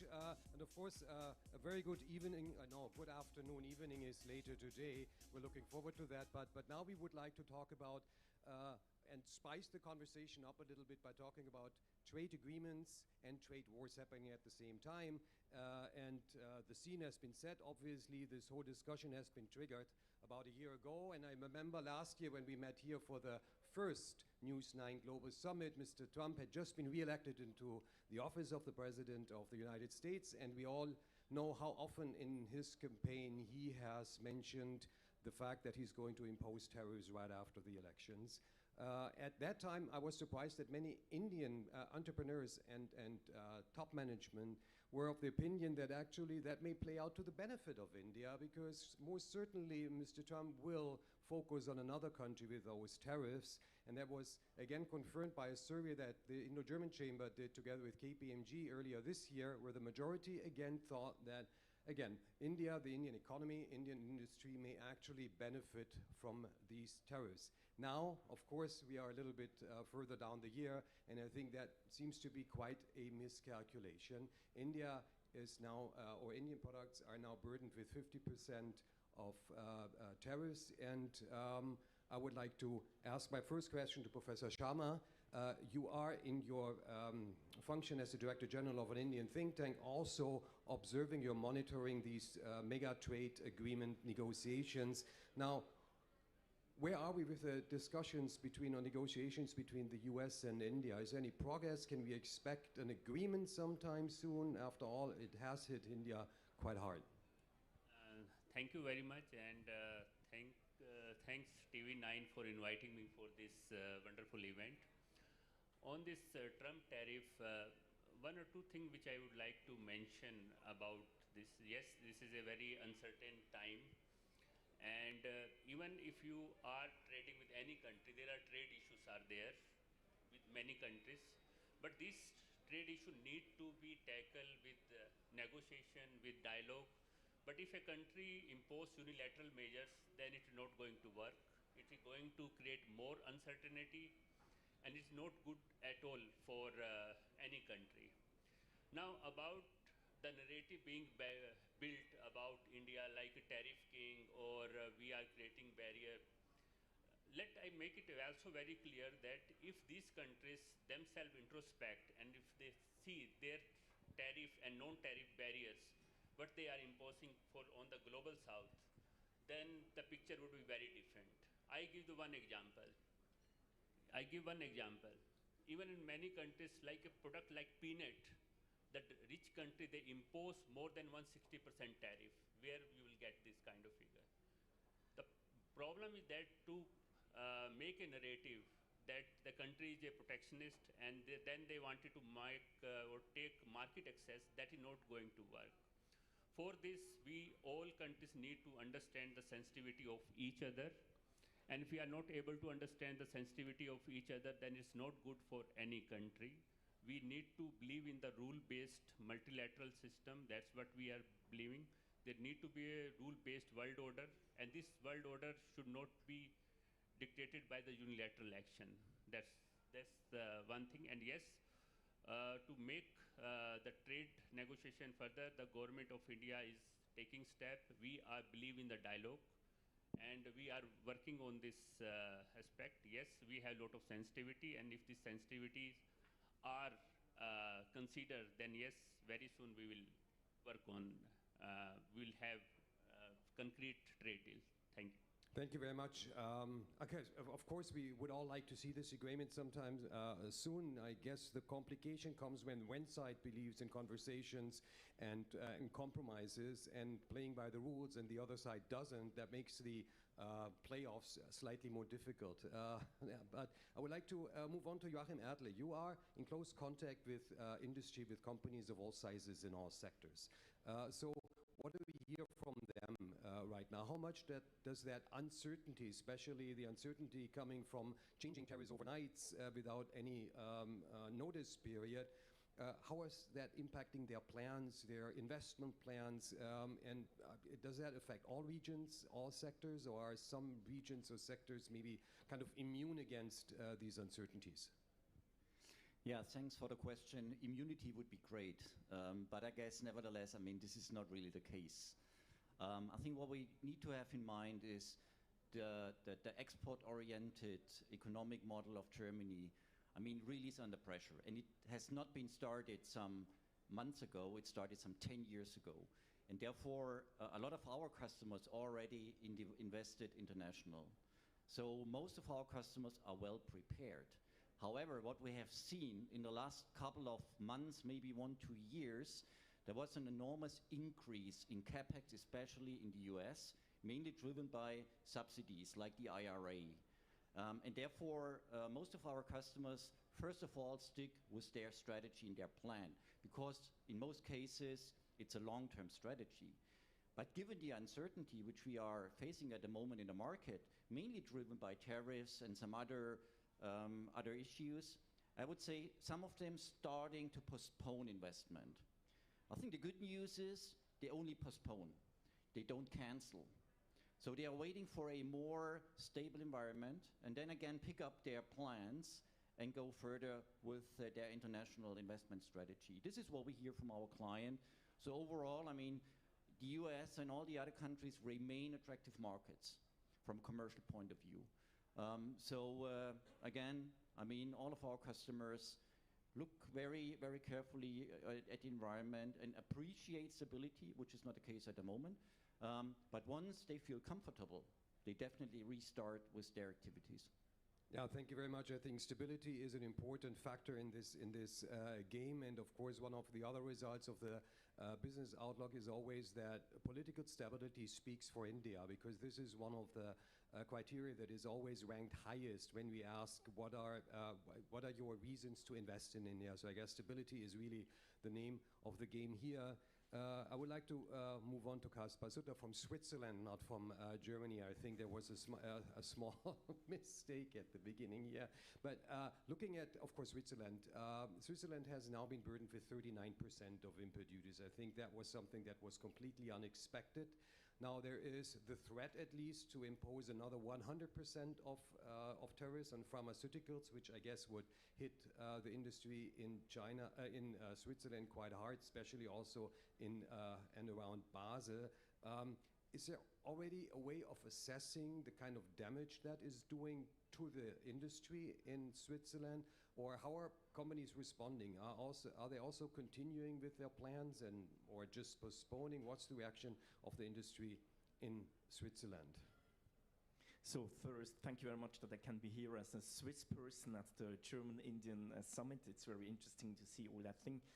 Me coming from Basel, mainly focused on pharmaceutical and life sciences. It's the biggest one in Europe. So, and yeah, a lot of exports of Switzerland. Half of the exports are from the pharmaceutical products. So mainly our companies of Basel would be affected. Until now, yeah, Switzerland, a free trade orientated small country, economically very potent and very strong. We are always looking for free trade because we think that free trade is the best of everything. We are always looking for multilateralism, which is very much hurt and not accepted anymore by the US. So we see at the moment this the situation of unsecurity, that you never know what's going to happen. If a tweet can change the rules in the United States, the country where a lot of companies would like to invest, but at the same time you have all these insecurities. And so I think it's the main thing we try to keep on is to be reliable and predictable, and to give this safe situation for foreign investments which investing in Switzerland. So up to now we have this 39% of tariffs, which is very high compared with our European neighbors and also with other countries. So it's not 50 like India, but 39 is very much. US, as you can imagine, is after Germany the most important trading country for Switzerland. So, but yeah, pharmaceuticals are not included yet. So we have these tariffs on machinery, very much hit, watches, chocolates, and things like that. So up to now, it's quite difficult to see the effect on our economy, because a lot of companies that did brought all the goods before the tariffs to the US. So when you see the first half of this year, numbers look very good because everybody produced a lot and brought it to United States. And now to see what's happening if the companies are able to increase prices in US, if they find other partners in other regions of the world, it's quite difficult to see, or if it's also a reduction in the profits of these trading. It's for us, it's very difficult. For the pharmaceuticals, we always said tariffs on innovative medicine is not a good idea because it's paid by the patients and nothing else. So normally states are not taking these measurements because it's not in the interests of their patients. So we don't know. It looks like a power play to try to bring investments to US, which our big companies, they're very strongly invested in the United States already. So, and of course, since COVID, you can also see that investments in production, at least of medicines, is going closer to the patients and the markets. This is already before Mr. Trump came into power. So I think this is the shift we see globally, that medicines production is going closer to the patients. But yeah, up to now, to your main question, the impact on the economy, I can't really give you an answer at that moment. Yeah, thank you very much. And I would like to ask a similar question to Sajidan and Shukla. I mean, L&T has, if I remember correctly, 5 locations in the United States. So you're operating in the United States. Do you already see an impact on your business development, the operations in the US? So what are you expecting in the months to come?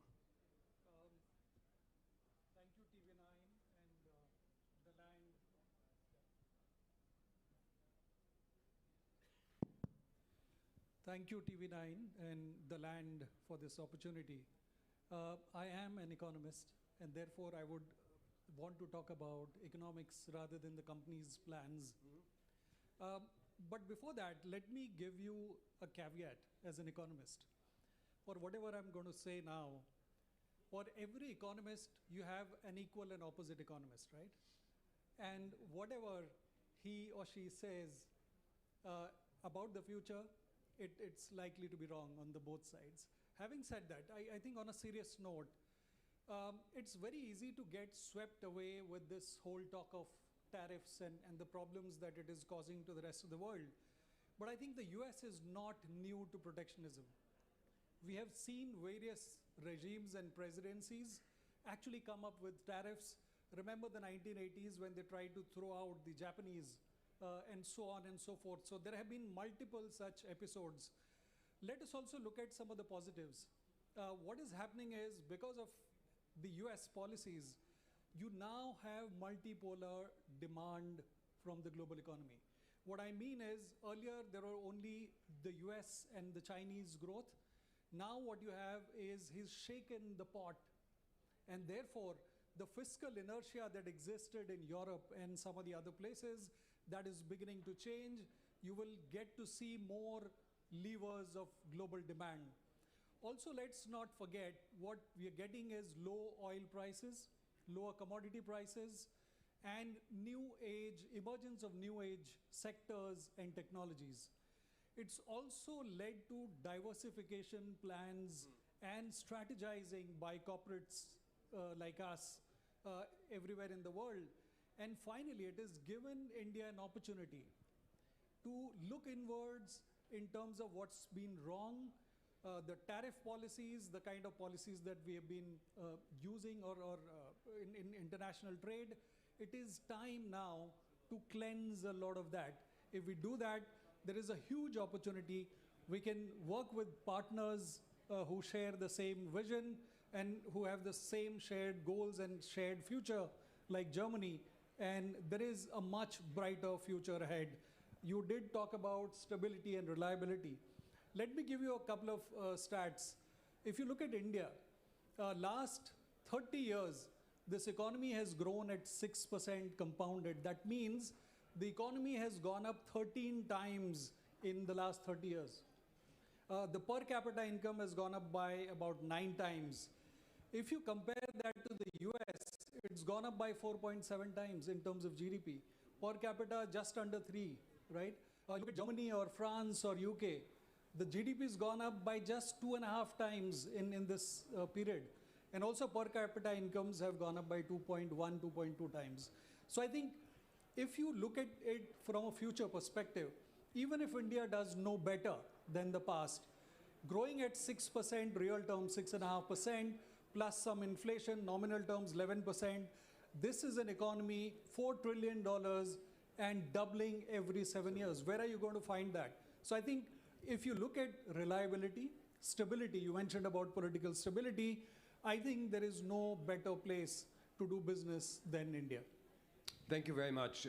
And also for now shifting the attention maybe more to the Indo-German or Indo-EU corridor. And I would like to take this up next with a question. I mean, we've heard this, the negotiations are ongoing between India and the EU now for some time. And we heard Mr. Šefčovič speaking this morning, and the commissioner said that he's, I think, maximizing efforts, which is, of course, good news. But I listened very carefully. I didn't really hear any detail about the progress that we're taking. And I would like to start with Professor Sharma again. I mean, again, assuming that you're watching these negotiations, do you see the progress? And if so, can you indicate where the best or how the best known obstacles are being approached, like agriculture, CBAM, because these have been blocking, I think, the negotiations for a long time. And in addition, of course, now there's again the threat by the US of additional tariffs on all countries which are importing Russian oil. Will that add complexity? Will that slow down the negotiations? What's your view here? Yeah, thank you very much. About India-EU FTA, there is much progress is happening at the moment. Yes, since morning, the prediction that by end of this year we will able to finalize the this India-EU FTA. But yes, there are some sticking points as well there. One point is all about the sustainability. The sustainability means all like sustainability, whether it's Indian or Germany or Swiss, but the approach to sustainability is very different country to country. The definition is very different. For instance, when we talk about the sustainability from India's perspective, there are 3 dimensions: environment, social, economic. But if we take only environment sustainability and make unilateral rules like CBAM, then it may happen that many of the SME industry may be excluded from the multilateral system. This is the one concern which in India we have about the sustainability. In agriculture, like European Union, we also have a lot of sustainability. I, being the negotiator of Government of India to the WTO for 16 years, I have seen the sensitivity of the European Union, where the US again and again they wanted market access in the European Union, but EU was reluctant to even to negotiate the market access. We also have the defensive interest, because we have millions of low-income or resource-poor farmers, and the livelihood, the life, the rural development, all is connecting with the agriculture. So these are some of the issues which are sensitive, and for this sensitivity, both India and EU need to come together. The one thing that we are in this football stadium, and in football, each team tried to score against each other to make more goal. But here, India and Germany have to come together to make one goal. That is a shared prosperity where we can all come together and we can make all trading system very inclusive. That's the way forward. Thank you very much. And I would like to ask Mr. Adler as well, what is your assessment now about the progress in the negotiations? I mean, both countries have proven that they're capable of concluding agreements. India concluded with EFTA last year, with the UK this year, and then there was the agreement signed between Indonesia and the EU just recently. Just between India and the EU, somehow things get stuck, and we heard today we're looking at an agreement by the end of this year or maybe early next year, which seems to be an indication that progress is not as fast as we hoped it to be. From your point of view, how would your clients react if that would be postponed again? Would that cause companies to maybe then relook at or revisit their investment plans and say that I go rather to Indonesia, or maybe Indian companies would say, well, then I'm going to Switzerland or the UK because there we have agreements? Very good question. What we are seeing is that, I mean, our customers are looking maybe for stability, but more important is predictability and clarity. So once we know the framework, the circumstances, it's much easier to deal with them. And this is currently a real issue for our customers. So finally, I would say a lot of our customers already invested in India, but they invested in India due to the attractive local market. And the market is attractive, as we have learned, huge growth rates, highly attractive employees levels, etc., etc. So I would say having a clear framework in place will definitely help to finally decide now to either extend investments in India or start really entering the Indian market. And therefore, I mean, if it will be postponed to the beginning of next year, I mean, our corporates will look at it and say, okay, I mean, we're not surprised because we experienced this for now 20 years roughly. But finally, I mean, they are really prepared because they have their plan, as already mentioned. They have the strategy, and once they have clarity, then they will really start either investing more or really start entering the Indian market. And the Indian market is highly attractive.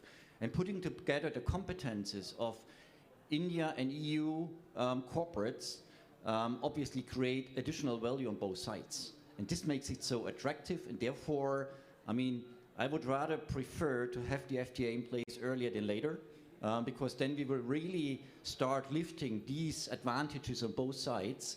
But I would finally, it's not only a question, I mean, if it is the end of this year or maybe in Q1 26, but it should be finalized on a really short-term basis. Yeah, I guess we all hope so, that it's going to be the case. Now, of course, Switzerland or the EFTA has been successful in concluding a trade agreement. I'm not sure whether it's a free trade agreement, but it's called a trade agreement with India last year. So the question would be, what can we learn from EFTA, from the negotiators? What did you do better, or how was the approach different to come to this result? Obviously, one big commitment was made, and that is 100 billion investment from EFTA companies or corporates into India over the next 15 years. Is that like the ticket price for an agreement? Is that what you have to pay to get one, or were there other means? I mean, for Switzerland as a small country, it's very important to have clear agreements with the best, with every country on globally. So obviously with the European Union, where we had very good bilateral agreement, where we have a new package, we are now going to find the ratification and the popular vote, I guess, in Switzerland, to have a clear situation with the European Union. But with India, I'm very happy that it was able to conclude as a EFTA, so we did it together with Iceland, Liechtenstein and Norway, to have this free trade agreement. It's called Trade and Economic Partnership Agreement actually, but it brings lower tariffs on 95 of the exported goods. no tariffs on almost 85 of the exported goods within 10 years. So it's like temporary, it's a change in every year. And on the other side, it's this commitment to have direct investments of 100 billion from these 4 countries in India in the upcoming 15 years. And for us, what was also very important was the protection of intellectual property rights. I think that's, if we want to have fair trade, it's very important to find agreements on that. That's innovation, which is also important for Baden-Württemberg, is clearly protected. It's good for both sides to have clear rules on the protection of intellectual property rights. And now, 8 days ago, it started. It's in power, so obviously we don't see the effects in this short time. But yeah, I'm convinced, because India is a growing market, very important with young population, that it will have a big impact on the trade on both sides and also on the investments on both sides. So normally when you're trading with each other, then you also start investing in the other country, which helps both sides. So I'm looking quite forward to that. We have Switzerland with India, and I hope that it will strengthen the trading and the investment relations between the 2 countries. Yeah, thank you very much, Caspar, because of course that's the expectation when you conclude an agreement. And so let's see about the progress. And I would like to ask Sajid Anand again about, from your point of view, when we look at the conclusion of the trade agreement, would that mean that also Europe gets much more attractive as an investment destination for Indian companies? Would you see that there is a lot of investment then coming from India into Europe, hopefully, of course, Germany, hopefully Baden-Württemberg, but also other European countries? And or in the case of a failure, could that also mean that investments are going to Switzerland or to the UK or other countries India has an agreement with? It's never a good idea to let an economist stand between lunch and people. But I think it's very, very important to ask that question. If you look at the FTAs or the negotiations that we've been having forever, very, very important to understand what we are striving to achieve. As one of the largest blocks of economic growth, and if you look at India, it's soon going to become the 3rd largest, and so on and so forth. I think it's very important to understand the shared values, where we are going to in terms of, so while it may have taken us more than a decade to arrive at an agreement, but I think whatever we get, maybe this year or the next, I think is going to be good for the rest of the world. India, with its basic pillars of democracy and demand, is likely to be one of the forces of good for the rest of the world. And I think Europe can partner with India in its journey. And if you look at the way Indian economy is going to grow and multiple sectors, for example, just infrastructure, we have invested about $1 trillion in just the last 7 years, right? And the consumption market is about another $3 trillion. And all of this, if it is going to double every 7 years, it offers tremendous scope for investments and for shared prosperity going forward.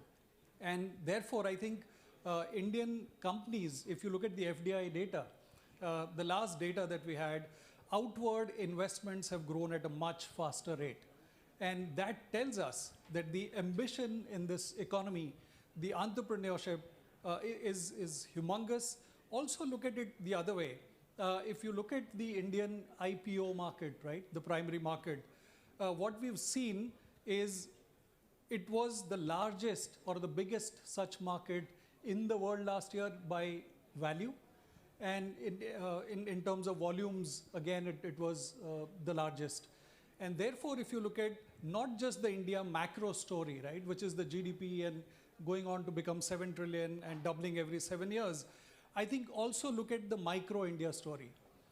Indian companies have an ROE of more than 20%, and which is second only to the United States.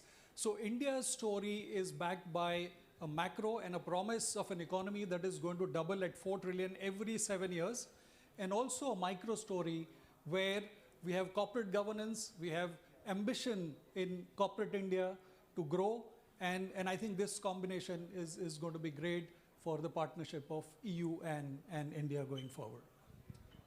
Thank you very much. Thank you very much for that positive ending that you have just announced or explained. You already mentioned it. It's us between you and your lunch, and we're looking into many hungry faces. We got the sign already, so I would like to thank you. There are more factors that we had to leave out. I would have loved to speak about China as well and the implications there, but again, let's end on a positive note and take what you just said, the attractiveness of the market, and of course the great potential of the Indo-German, Indo-European collaboration. Thank you very much. Thanks for your insights. Thank you for listening, and thank you. It's not, thanks. Just Requesting thank you. all the gentlemen on stage to please stay on stage. And of course, requesting Ruben Kasper to take the stage. And requesting Sridharan Ramakrishnan to please come on stage to present the shawl as well.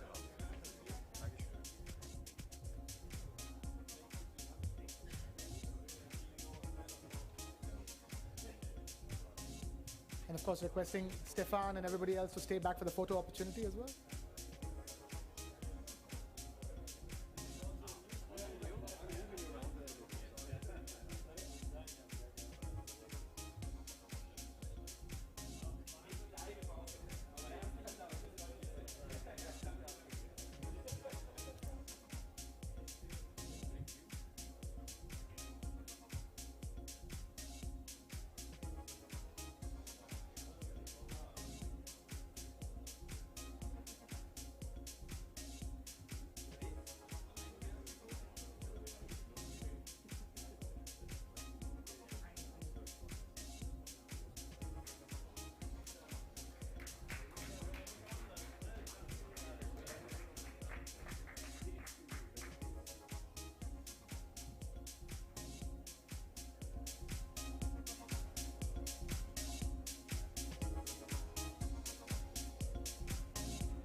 Thank you, gentlemen. Thank you, Shri. Thank you, Ruben.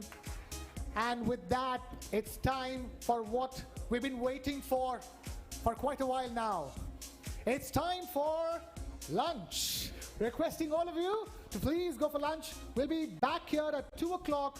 You have 20 minutes for lunch. It's going to be a working lunch. You can, of course, carry your plates back into the conference hall as well. But requesting all of you to reassemble back in 20 minutes.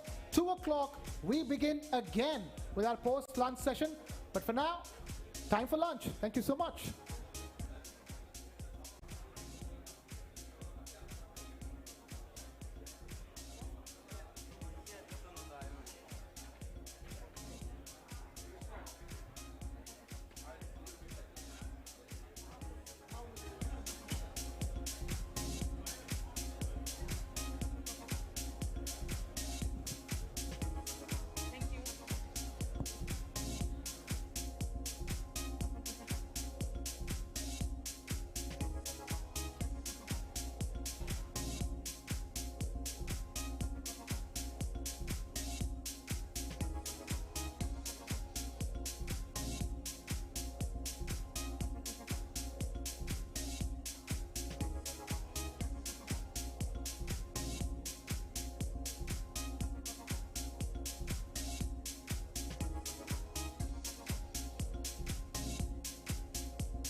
ये भी आ जाए पूरा।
The world is changing.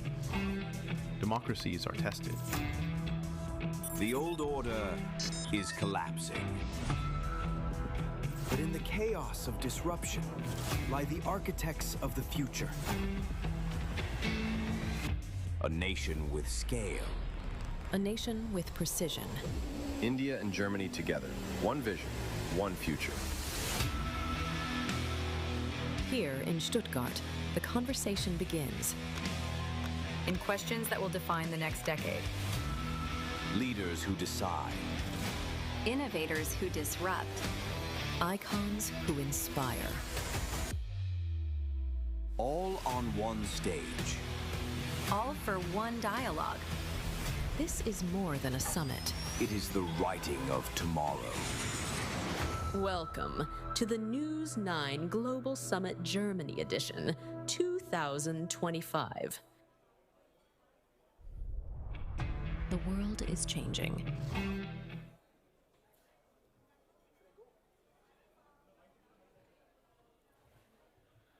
All right, time now for a ministerial address representing Germany's commitment to strategic collaboration in healthcare innovation.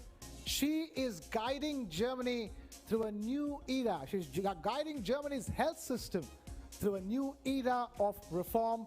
Ladies and gentlemen, please welcome Ms. Nina Warken, Federal Health Minister of Germany.